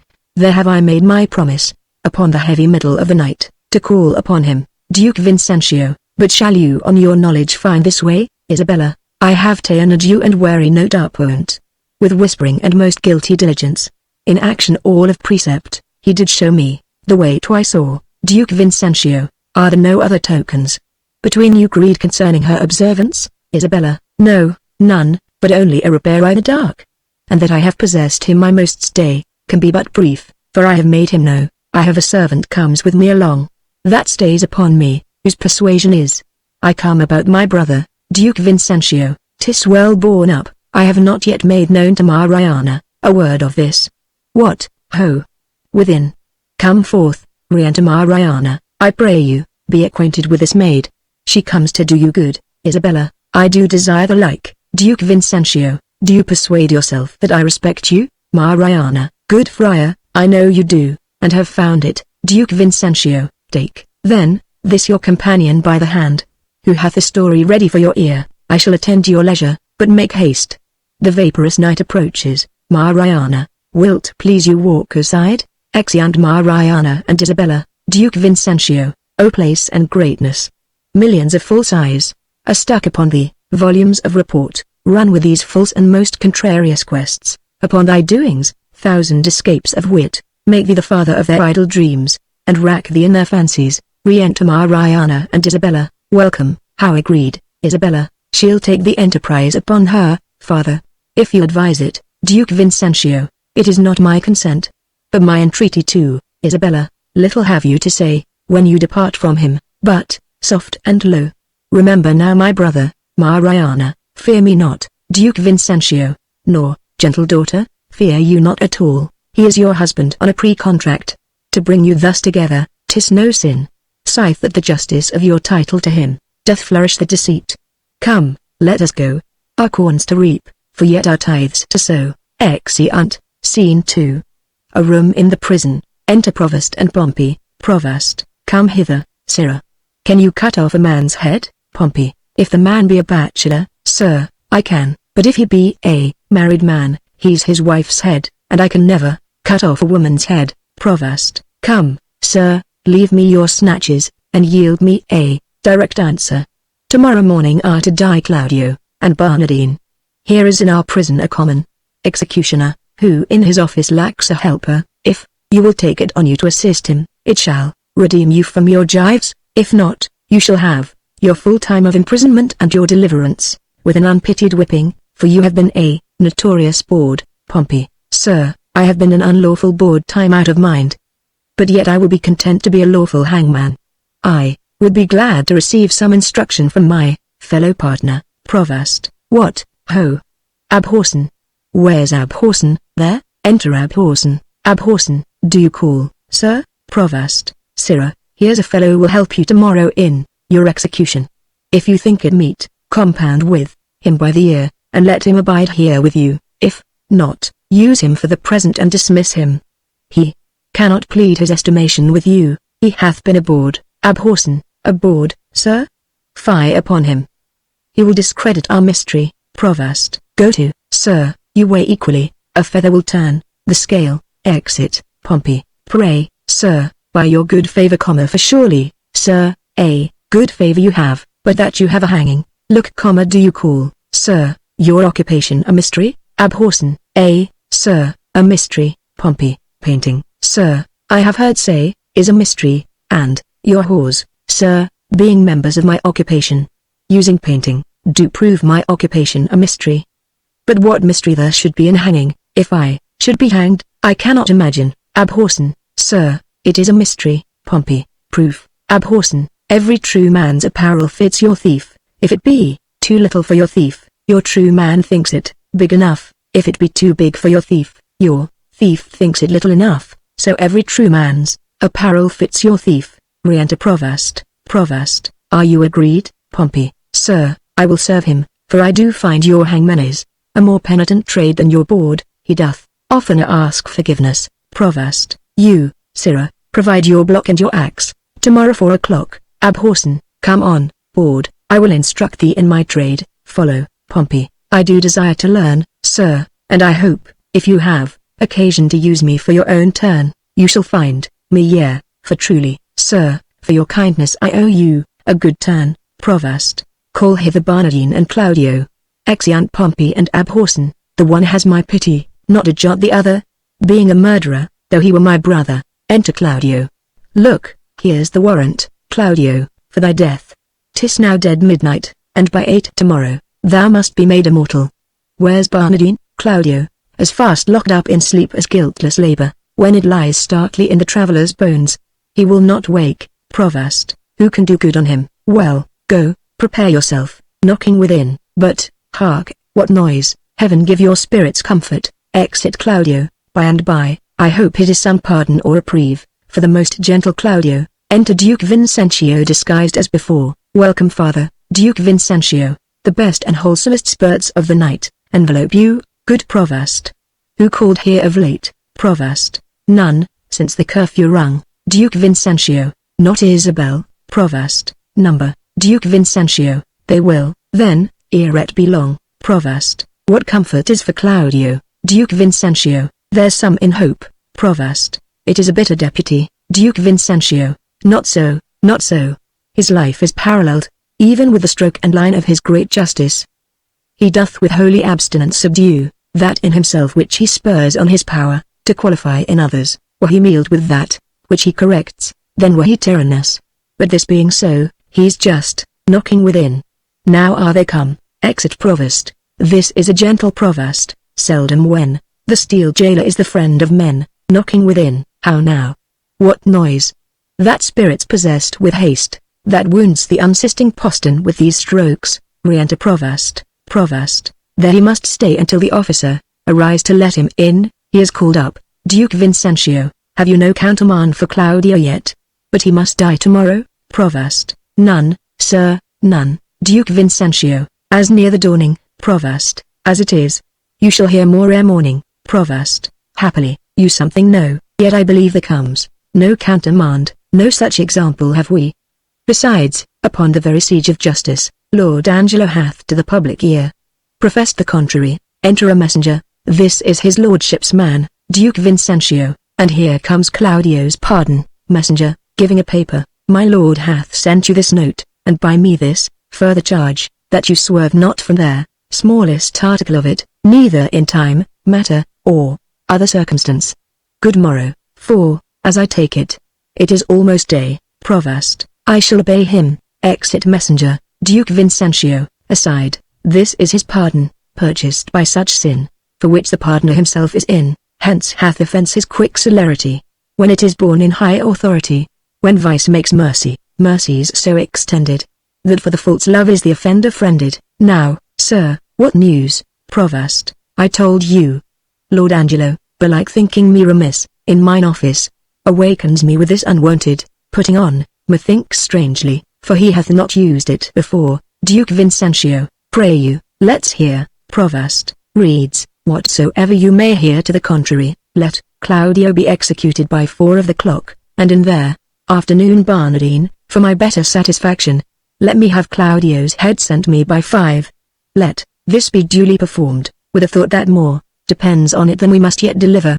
Thus fail not to do your office, as you will answer it at your peril. What say you to this, sir? Duke Vincentio, what is that Barnardine who is to be executed in their afternoon? Provost, a Bohemian born, but here nursed and inbred, one, that is a prisoner 9 years old. Duke Vincentio, how came it that the absent duke had not either delivered him to his liberty or executed him? I have heard it was ever his manner to do so. Provost, his friends still wrought reprieves for him, and, indeed, his fact, till now in the government of Lord Angelo, came not to an undoubtful proof. Duke Vincentio, it is now apparent. Provost, most manifest, and not denied by himself. Duke Vincentio, hath he borne himself penitently in prison? How seems he to be touched? Provost, a man that apprehends death no more dreadfully but, as a drunken sleep, careless, reckless, and fearless, of what's past, present, or to come, insensible of mortality, and desperately mortal. Duke Vincentio, he wants advice. Provost, he will hear none. He hath evermore had the liberty of the prison, give him leave to escape hence. He would not, drunk many times a day, if not many days, entirely drunk. We have very oft awaked him, as if to carry him to execution, and showed him a seeming warrant for it. It hath not moved him at all. Duke Vincentio, more of him anon. There is written in your brow, Provost, honesty and constancy. If I read it not, truly, my ancient skill beguiles me, but, in their boldness of my cunning, I will lay myself in hazard. Claudio, whom here you have warrant to execute, is no greater forfeit to the law than Angelo who hath sentenced him. To make you understand this in a manifested effect, I crave but 4 days' respite, for the which you are to do me both a present and a dangerous courtesy. Provost, pray, sir, in what? Duke Vincentio, in the delaying death. Provost, alack, how may I do it, having the hour limited, and an express command, under penalty, to deliver his head in the view of Angelo? I may make my case, as Claudio's, to cross this in the smallest. Duke Vincentio, by the vow of mine order I warrant you, if my instructions may be your guide. let this Barnardine be this morning executed, and his head borne to Angelo, Provost. Angelo hath seen them both, and will discover the favour. Duke Vincentio, oh, death's a great disguiser, and you may add to it, shave the head, and tie the beard, and say it was the desire of the penitent to be so bed before his death. You know the course is common. If anything fall to you upon this, more than thanks and good fortune, by the saint whom I profess, I will plead against it with my life. Provost, pardon me, good father, it is against my oath. Duke Vincentio, were you sworn to the Duke, or to the deputy? Provost, to him, and to his substitutes. Duke Vincentio, you will think you have made no offence, if the Duke avouch the justice of your dealing? Provost, but what likelihood is in that? Duke Vincentio, not a resemblance, but a certainty. Yet since I see you fearful, that neither my coat, integrity, nor persuasion can with ease attempt you, I will go further than I meant, to pluck all fears out of you. Look you, sir, here is the hand and seal of their Duke. You know the character, I doubt not, and their signet is not strange to you. Provost, I know them both. Duke Vincentio, the contents of this is the return of the Duke. You shall anon overread it at your pleasure, where you shall find, within these 2 days he will be here. This is a thing that Angelo knows not, for he this very day receives letters of strange tenor. Perchance of the Duke's death, perchance entering into some monastery, but, by chance, nothing of what is writ. Look, the unfolding star calls up there, shepherd. Put not yourself into amazement how these things should be. All difficulties are but easy, when they are known. Call your executioner, and off, with Barnardine's head. I will give him a present, shrift and advise him for a better place. Yet you are amazed, but this shall absolutely resolve you. Come away, it is almost clear dawn. Exeunt. Scene 3.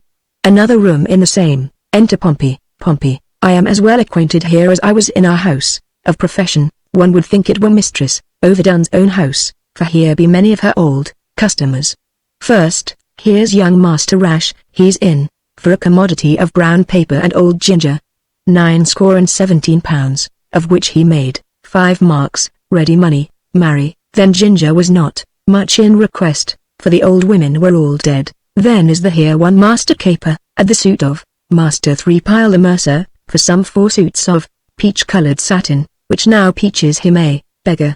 Then have we here young Daisy, and young Master Deep Vow, and Master Copperspur, and Master Starvelackey the rapier and dagger man, and young Drop Hair that killed Lusty Pudding, and Master Forthlight the tilter, and brave Master Shooty there, great traveller, and wild half-can that stabbed Pots, and, I think, 40 more, all great doers in our trade, and are now for the Lord's sake. Enter Abhorsen. Abhorsen, sirrah, bring Barnardine hither. Pompey, Master Barnardine.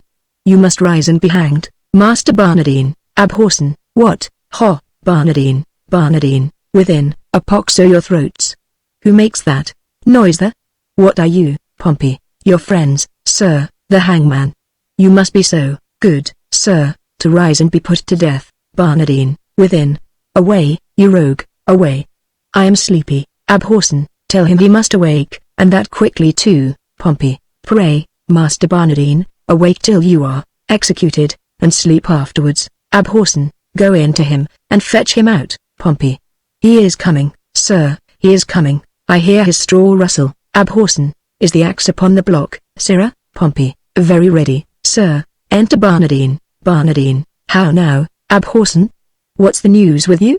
Abhorsen, truly, sir, I would desire you to clap into your prayers, for, look you, the warrant's come. Barnardine, you rogue, I have been drinking all night, I am not fitted for tea. Pompey, oh, the better, sir, for he that drinks all night, and is hanged betimes in the morning, may sleep there, sounder all the next day. Abhorsen, look you, sir, here comes your ghostly father. Do we jest now, think you? Enter Duke Vincentio disguised as before. Duke Vincentio, sir, induced by my charity, and hearing how hastily you are to depart, I am come to advise you, comfort you and pray with you. Barnardine, friar, not I have been drinking hard all night, and I will have more time to prepare me, or they shall beat out my brains with billets. I will not consent to die this day, that's certain. Duke Vincentio, oh, sir, you must, and therefore I beseech you, Look forward. On the journey you shall go, Barnardine.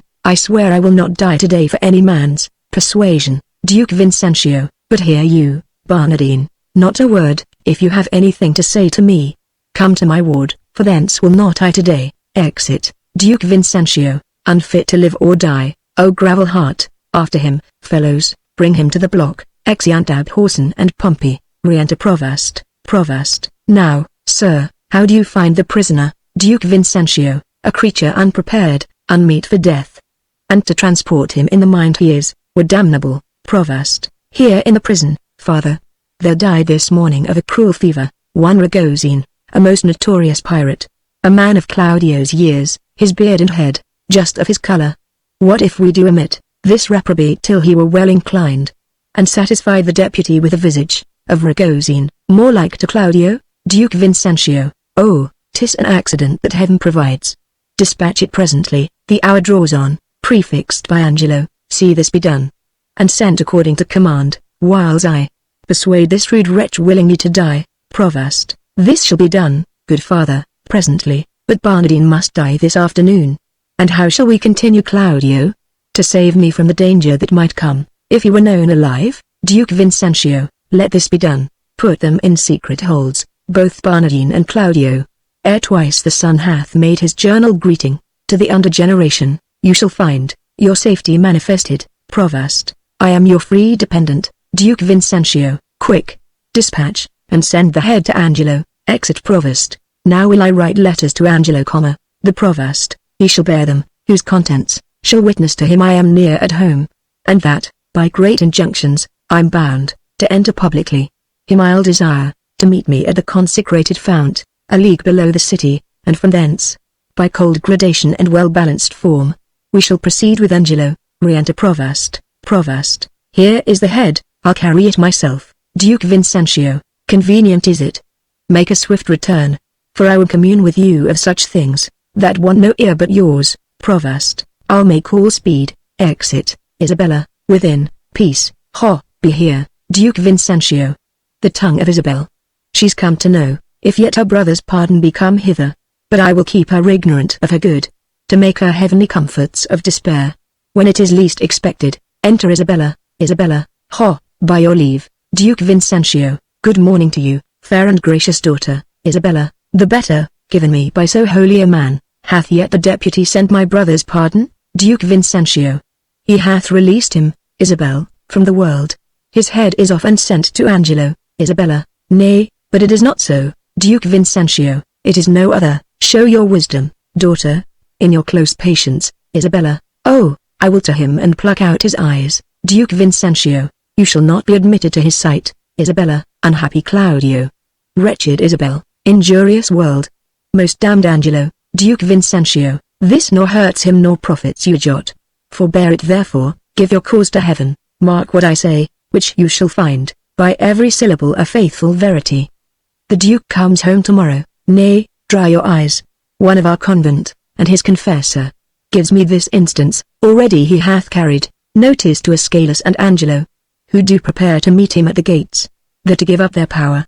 If you can, pace your wisdom, in that good path that I would wish it go, and you shall have your bosom on this wretch. Grace of the Duke, revenges to your heart, and general honor. Isabella. I am directed by you, Duke Vincentio, this letter, then, to Friar Peter give. 'Tis that he sent me of the Duke's return. Say, by this token, I desire his company, at Mariana's house tonight. Her cause and yours, I'll perfect him withal, and he shall bring you, before the Duke, and to the head of Angelo, accuse him home and home. For my poor self, I am combined by a sacred vow, and shall be absent. When due with this letter, command these fretting waters from your eyes, with a light heart. Trust not my holy order, if I pervert your course. Who's here? Enter Lucio. Lucio. Good even. Friar, where's the provost? Duke Vincentio. Not within, sir. Lucio. O pretty Isabella, I'm pale at mine heart to see thine eyes so red. Thou must be patient.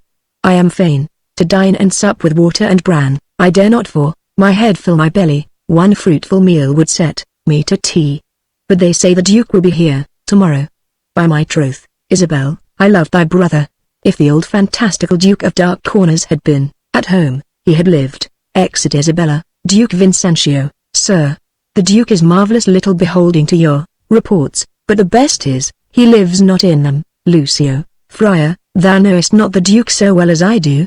He's a better woodman than thou takest him for. Duke Vincentio, well, you'll answer this one day.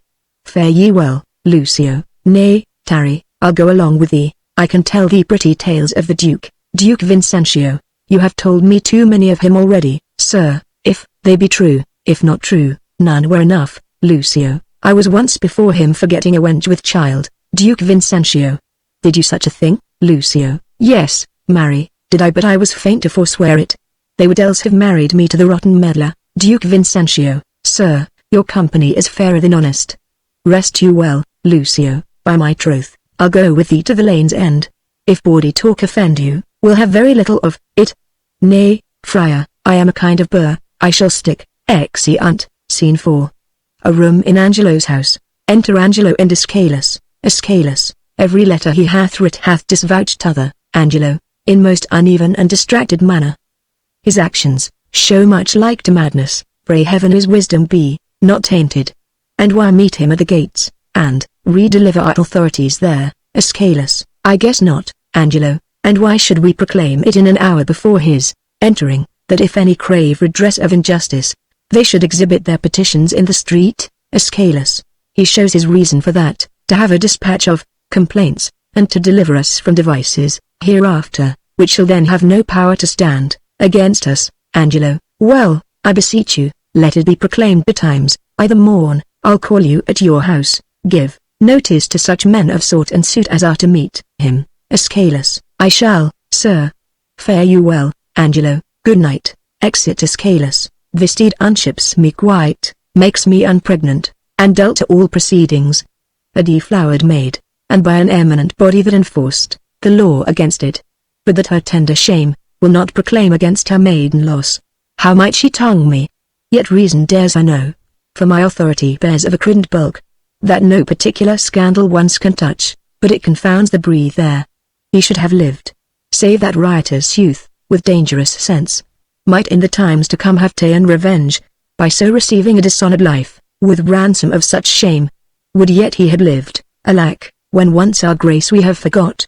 Nothing goes right, we would, and we would not. Exit. Scene V. Fields without the town. Enter Duke Vincentio in his own habit, and Friar Peter. Duke Vincentio, these letters at fit time deliver me. Giving letters, the provost knows our purpose and our plot, the matter being afoot, keep your instruction, and hold you ever to our special drift. Though sometimes you do blench from this to that, as cause doth minister. Go call at Flavius' house, and tell him where I stay. Give the like notice, to Valentinus, Roland, and to Crassus, and bid them bring the trumpets to the gate. But send me Flavius first. Friar Peter, it shall be speeded well. Exit. Enter Varius. Duke Vincentio, I thank thee, Varius, thou hast made good haste. Come, we will walk. There's other of our friends, will greet us here anon, my gentle Varius. Exeunt. Scene Vi. Street near the city gate. Enter Isabella and Mariana. Isabella, to speak so indirectly I am loath. I would say the truth, but to accuse him so, that is your part, yet I am advised to do it. He says, to veil full purpose, Mariana, be ruled by him. Isabella. Besides, he tells me that, if peradventure, he speak against me on the adverse side, I should not think it strange, for 'tis a physic, that's bitter to sweet tend. Mariana, I would. Friar Peter. Isabella. Oh, peace. The friar is come. Enter Friar Peter. Friar Peter, come, I have found you out to stand most fit, where you may have such vantage on the Duke. He shall not pass you. Twice have the trumpets sounded. The generous and gravest citizens have hent the gates, and very near upon. The Duke is entering, therefore, hence, away. Exeunt. Act 5, Scene I. The city gate. Mariana veiled, Isabella, and Friar Peter, at their stand.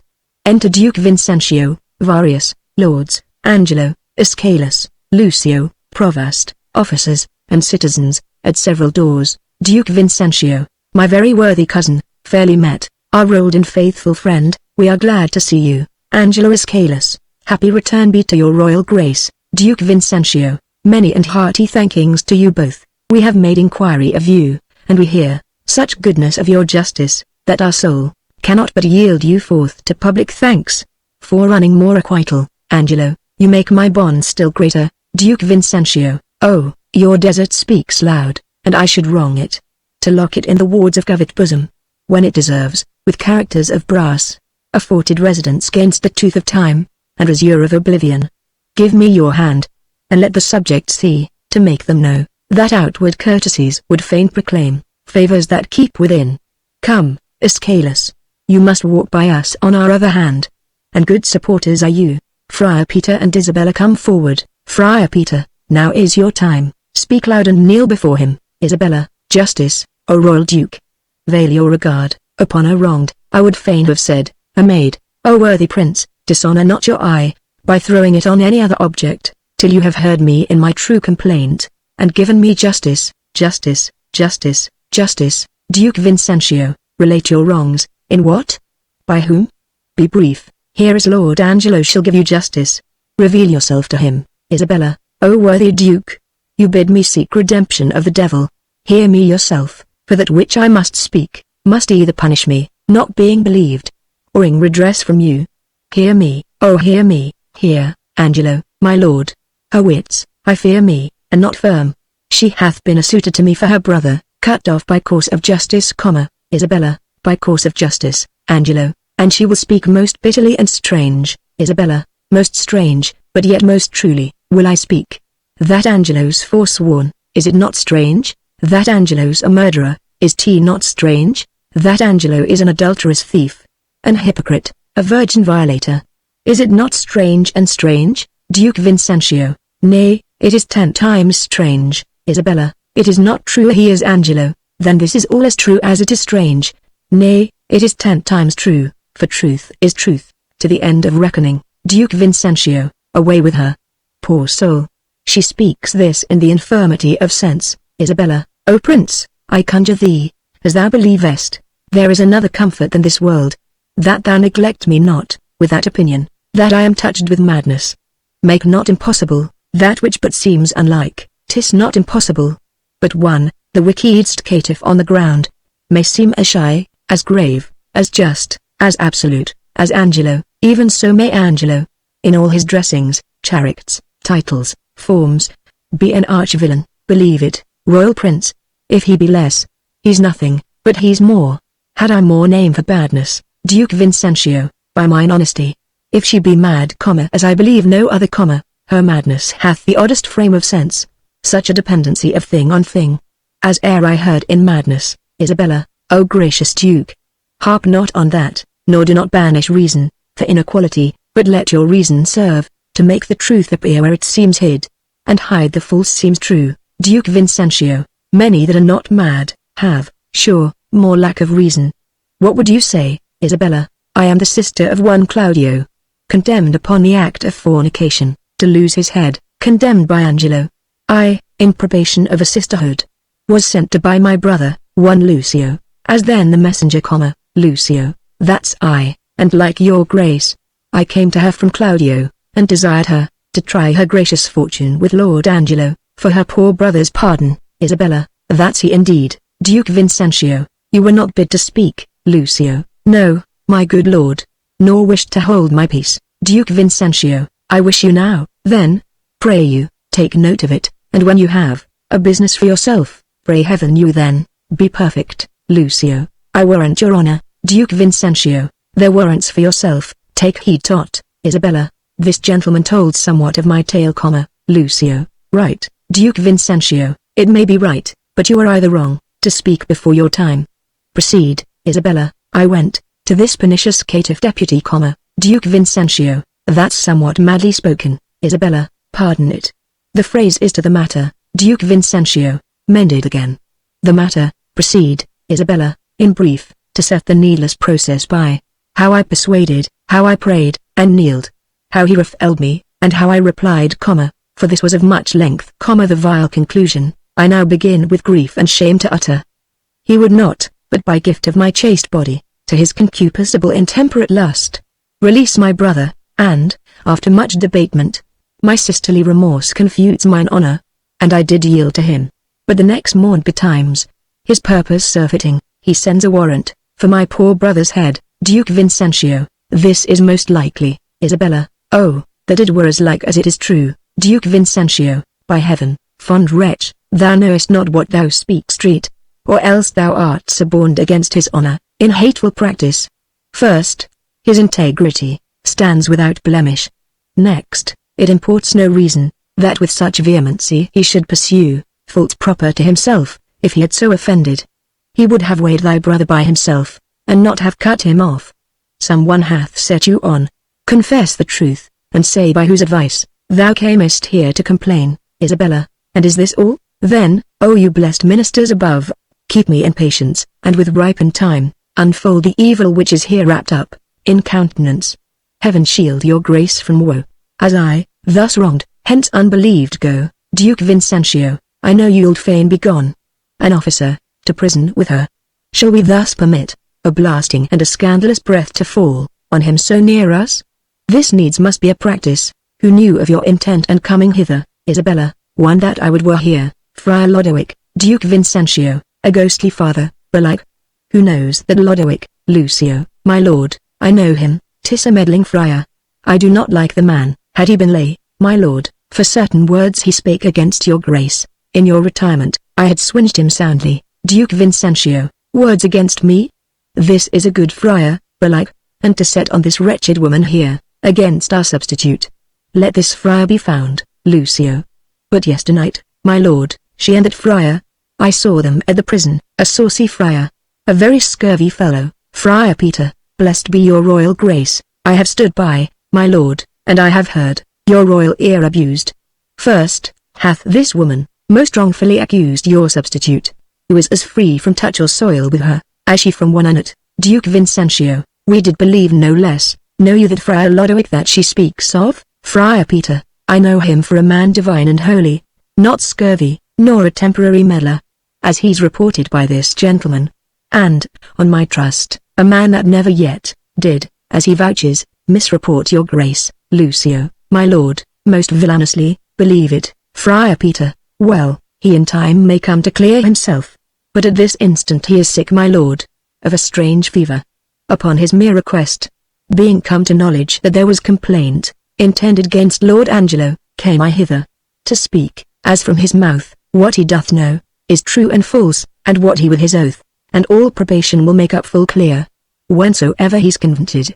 First, for this woman, to justify this worthy nobleman, so vulgarly and personally accused, her shall you hear disproved to her eyes, till she herself confess it. Duke Vincentio, good friar, let's hear it.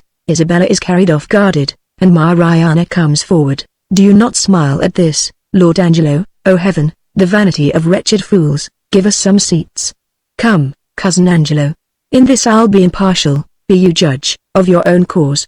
Is this the witness, friar? First, let her show her face, and after speak. Mariana, pardon, my lord, I will not show my face, until my husband bid me. Duke Vincentio, what, are you married? Mariana, no, my lord. Duke Vincentio, are you a maid? Mariana, no, my lord. Duke Vincentio, a widow's, then? Mariana, neither, my lord. Duke Vincentio, why, you are nothing then, neither maid, widow, nor wife. Lucio, my lord, she may be a punk, for many of them are, neither maid, widow, nor wife. Duke Vincentio, silence that fellow, I would he had some cause to prattle for himself. Lucio, well, my lord. Mariana, my lord, I do confess I ne'er was married, and I confess besides I am no maid. I have known my husband, yet my husband knows not that ever he knew me. Lucio, he was drunk then, my lord, it can be no better. Duke Vincentio, for the benefit of silence, would thou wert so too. Lucio, well, my lord. Duke Vincentio, this is no witness for Lord Angelo. Mariana, now I come tot my lord, she that accuses him of fornication, in self-same manner doth accuse my husband, and charges him my lord, with such a time, when I'll depose I had him in mine arms, with all the effect of love. Angelo, charges she more than me? Mariana, not that I know. Duke Vincentio, no? You say your husband. Mariana, why, just, my lord, and that is Angelo, who thinks he knows that he ne'er knew my body, but knows he thinks that he knows Isabel's. Angelo, this is a strange abuse. Let's see thy face. Mariana, my husband bids me, now I will unmask, unveiling, this is that face, thou cruel Angelo, which once thou sworest was worth the looking on.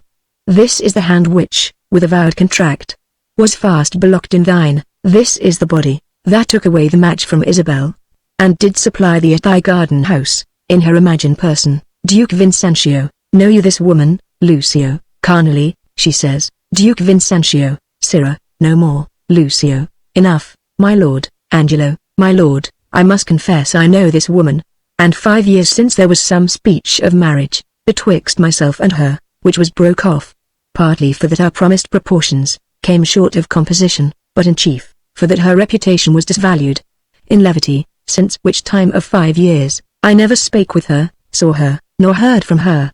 Upon my faith and honor, Mariana, noble prince, as there comes light from heaven and words from breath, as there is sense in truth and truth in virtue, I am affianced this man's wife as strongly, as words could make up vows, and, my good lord, but Tuesday night last gone in's garden house, he knew me as a wife. As this is true, let me in safety raise me from my knees, or else forever be confixed here, a marble monument. Angelo, I did but smile till now. Now, good my lord, give me the scope of justice, my patience here is touched. I do perceive, these poor informal women are no more, but instruments of some more mightier member, that sets them on. Let me have way, my lord, to find this practice out, Duke Vincentio, with my heart, and punish them to your height of pleasure, thou foolish friar, and thou pernicious woman. Compact with her that's gone, think'st thou oaths, though they would swear down each particular saint, were testimonies against his worth and credit, that's sealed in approbation? You, Lord Escalus, sit with my cousin, lend him your kind pains, to find out this abuse, whence 'tis derived. There is another friar that set them on. Let him be sent for, Friar Peter, would he were here, my lord. For he indeed, hath set the women on to this complaint. Your provost knows the place where he abides, and he may fetch him. Duke Vincentio, go do it instantly. Exit provost, and you, my noble and well-warranted cousin, whom it concerns to hear this matter forth, do with your injuries as seems you best. In any chastisement, I for a while will leave you, but stir not you till you have well determined, upon these slanderers. Escalus, my lord, will do it throughly. Exit Duke. Signor Lucio, did not you say you knew that, Friar Lodowick to be a dishonest person? Lucio, cucullus non facit monicum, honest in nothing, but in his clothes, and one that hath spoke most villainous speeches of the Duke. Escalus, we shall entreat you to abide here till he come and enforce them against him. We shall find this friar a notable fellow, Lucio, as any in Vienna, on my word. Escalus, call that same Isabel here once again, I would speak with her. Exit an attendant. Pray you, my lord, give me leave to question. You shall see how I'll handle her. Lucio, not better than he, by her own report. Escalus, say you? Lucio, marry, sir, I think, if you handled her privately, she would sooner confess. Perchance, publicly, she'll be ashamed. Escalus, I will go darkly to work with her. Lucio, that's the way, for women are light at midnight. Re-enter officers with Isabella, and provost with the Duke Vincentio in his friar's habit. Escalus, come on, mistress, here's a gentlewoman denies all that you have said. Lucio, my lord, here comes the rascal I spoke of, herewith, the provost. Escalus, in very good time, speak not you to him till we call upon you. Lucio, mum. Escalus, come, sir, did you set these women on to slander, Lord Angelo? They have confessed you did. Duke Vincentio, 'tis false. Escalus, how? Know you where you are? Duke Vincentio, respect your great place, and let the devil be sometime honored for his burning throne. Where is the Duke? 'Tis he should hear me speak. Escalus, the Duke's in us, and we will hear you speak. Look, you speak justly, Duke Vincentio, boldly, at least. But, oh, poor souls, come you to seek the lamb here of the fox? Good night to your address. Is the Duke gone? Then is your cause gone too. The Duke's unjust, thus to retort your manifest appeal, and put your trial in the villain's mouth, which here you come to accuse. Lucio, this is the rascal, this is he I spoke of. Escalus, why, thou unreverend and unhallowed friar, is't not enough thou hast suborned these women, to accuse this worthy man, but, in foul mouth, and in the witness of his proper ear, to call him villain? and then to glance from him, to the Duke himself, to tax him with injustice, take him hence, to the rack with him. We'll touse you, joint by joint, but we will know his purpose, what unjust, Duke Vincentio, be not so hot, the Duke, dare no more stretch this finger of mine than he, dare rack his own, his subject am I not, nor here provincial. My business in this state, made me a looker on here in Vienna, where I have seen corruption boil and bubble, till it o'errun the stew, laws for all faults. But faults so countenanced, that the strong statutes, stand like the forfeits in a barber's shop, as much in mock as mark, Escalus, slander to the state. Away with him to prison, Angelo, what can you vouch against him, Signor Lucio? Is this the man that you did tell us of, Lucio? 'Tis he, my lord. Come hither, Goodman Baldpate. Do you know me, Duke Vincentio? I remember you, sir, by the sound of your voice. I met you at the prison, in the absence of the Duke, Lucio. Oh, did you so? And do you remember what you said of the Duke, Duke Vincentio? Most notedly, sir, Lucio. Do you so, sir? And was the Duke a fleshmonger, a fool, and a coward, as you then reported him to be, Duke Vincentio? You must, sir, change persons with me, ere you make that my report. You, indeed, spoke so of him, and, much more, much worse, Lucio. O thou damnable fellow! Did not I pluck thee by their nose for thy speeches, Duke Vincentio? I protest I love the Duke as I love myself. Angelo, hark, how the villain would close now, after his treasonable abuses. Escalus, such a fellow is not to be talked with all. Away with him to prison. Where is the provost? Away with him to prison. Lay bolts enough upon him, let him speak no more. Away with those giglots too, and, with the other confederate companion, Duke Vincentio, to provost. Stay, sir, stay a while, Angelo. What, resists he? Help him, Lucio, Lucio. Come, sir, come, sir, come, sir, for, sir. Why, you, bald-pated, lying rascal, you must be hooded, must, you? Show your knave's visage, with a pox to you, show your sheep-biting face, and be hanged an hour. Wilt not off? Pulls off the friar's hood, and discovers Duke Vincentio. Duke Vincentio, thou art the first knave that e'er madest a duke. First, provost, let me bail these gentle three. To Lucio, sneak not away, sir, for the friar and you must have a word anon.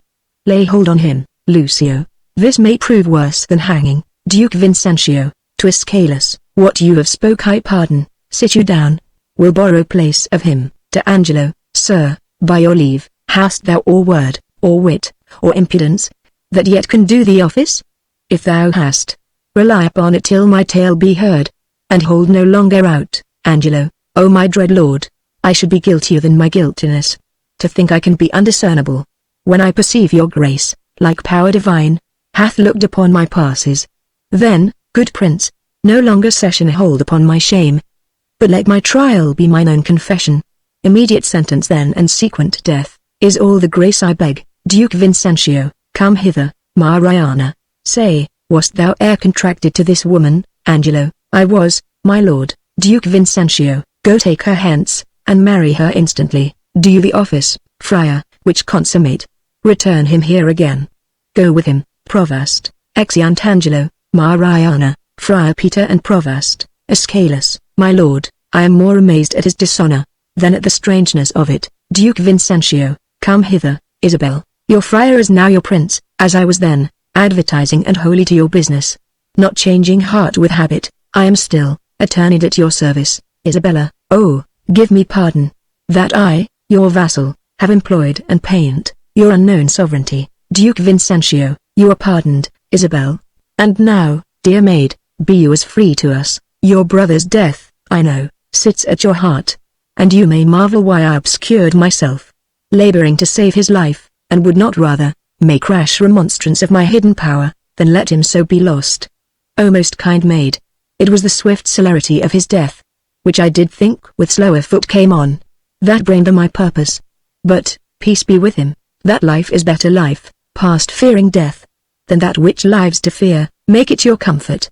So happy is your brother, Isabella. I do, my lord. Re-enter Angelo, Mariana, Friar Peter, and Provost, Duke Vincentio, for this new married man approaching here, whose salt imagination yet hath wronged your well-defended honor, you must pardon, for Mariana's sake, but as he adjudged your brother, being criminal, in double violation, of sacred chastity and of promise breach, thereon dependent, for your brother's life, the very mercy of the law cries out, most audible, even from his proper tongue.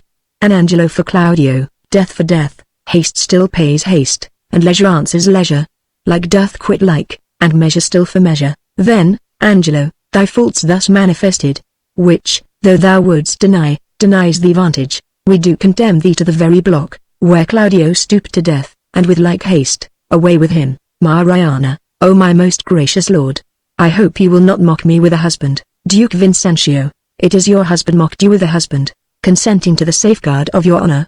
I thought your marriage fit, else imputation, for that he knew you, might reproach your life, and choke your good to come, for his possessions, although by confiscation they are ours.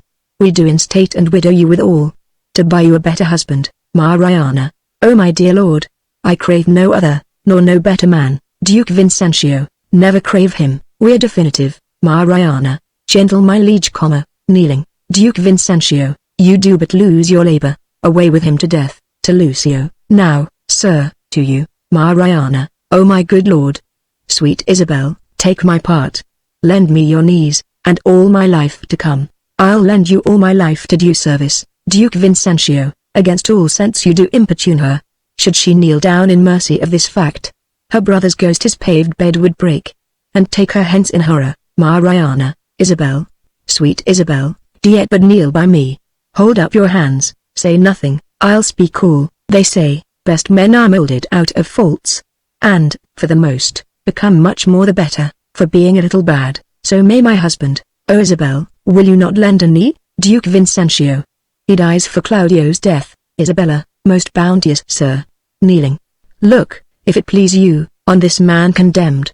As if my brother lived, I partly think, a due sincerity governed his deeds, till he did look on me. Since it is so, let him not die. My brother had but justice, in that he did the thing for which he died.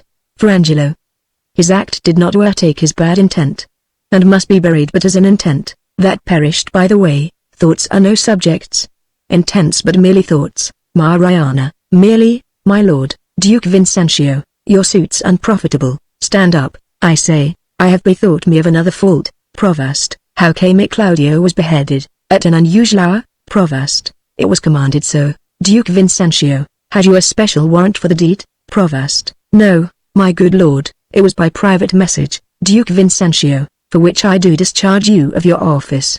Give up your keys. Provost, pardon me, noble lord. I thought it was a fault, but knew it not. Yet did repent me, after more advice. For testimony whereof, one in the prison, that should by private order else have died, I have reserved alive. Duke Vincentio, what's he? Provost, his name is Barnardine. Duke Vincentio, I would thou hast done so by Claudio. Go fetch him hither, let me look upon him. Exit Provost. Escalus, I am sorry, one so learned and so wise, as you, Lord Angelo, have still appeared, should slip so grossly, both in the heat of blood, and lack of tempered judgment afterward. Angelo, I am sorry that such sorrow I procure, and so deep sticks it in my penitent heart, that I crave death more willingly than mercy. 'Tis my deserving, and I do entreat it. Re-enter Provost, with Barnardine, Claudio muffled, and Juliet. Duke Vincentio, which is that Barnardine? Provost, this, my lord. Duke Vincentio, there was a friar told me of this man. Sirrah, thou art said to have a stubborn soul, that apprehends no further than this world, and squarest thy life according to right condemned. But, for those earthly faults, I quit them all, and pray thee take this mercy to provide for better times to come. Friar, advise him. I leave him to your hand. What muffled fellow's that? Provost, this is another prisoner that I saved, who should have died when Claudio lost his head, as like almost to Claudio as himself. Unmuffles Claudio. Duke Vincentio, to Isabella, if he be like your brother, for his sake, is he pardoned, and, for your lovely sake, give me your hand and say you will be mine. He is my brother too, but fit a time for that. By this Lord Angelo perceives he's safe. Methinks I see a quickening in his eye. Well, Angelo, your evil quits you well. Look that you love your wife. Her worth yours.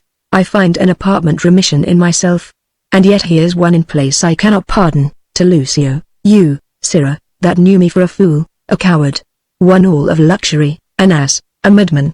Wherein have I so deserved of you, that you extol me thus, Lucio? Faith, my lord, I spoke it but according to their trick. If you will hang me for it, you may, but I had rather it would please you I might be whipped, Duke Vincentio, whipped first, sir, and hanged after. Proclaim it, provost, round about the city. Is any woman wronged by this lewd fellow? As I have heard him swear himself there's one, whom he begot with child, let her appear, and he shall marry her. The nuptial finished, let him be whipped and hanged. Lucio, I beseech your highness, do not marry me to a whore. Your highness said even now, I made you a duke. Good my lord, do not recompense me in making me a cuckold. Duke Vincentio, upon mine honor, thou shalt marry her. Thy slanders I forgive, and thwith remit thy other forfeits. Take him to prison, and see our pleasure herein executed. Lucio, marrying a punk, my lord, is pressing to death, whipping, and hanging. Duke Vincentio, slandering a prince deserves it. Exits officers with Lucio. She, Claudio, that you wronged, look you restore, joy to you, Mariana. Love her, Angelo. I have confessed her and I know her virtue. Thanks, good friend Escalus, for thy much goodness. There's more behind that is more gratulate. Thanks, provost, for thy care and secrecy. We shall employ thee in a worthier place. Forgive him, Angelo, that brought you home, the head of Ragozine for Claudio's. The offense pardons itself. Dear Isabel, I have a motion much imports your good. Whereto if you'll a willing ear incline. What's mine is yours and what is yours is mine, so, bring us to a palace, where we'll show, what's yet behind, that's meet you all should know. Exeunt.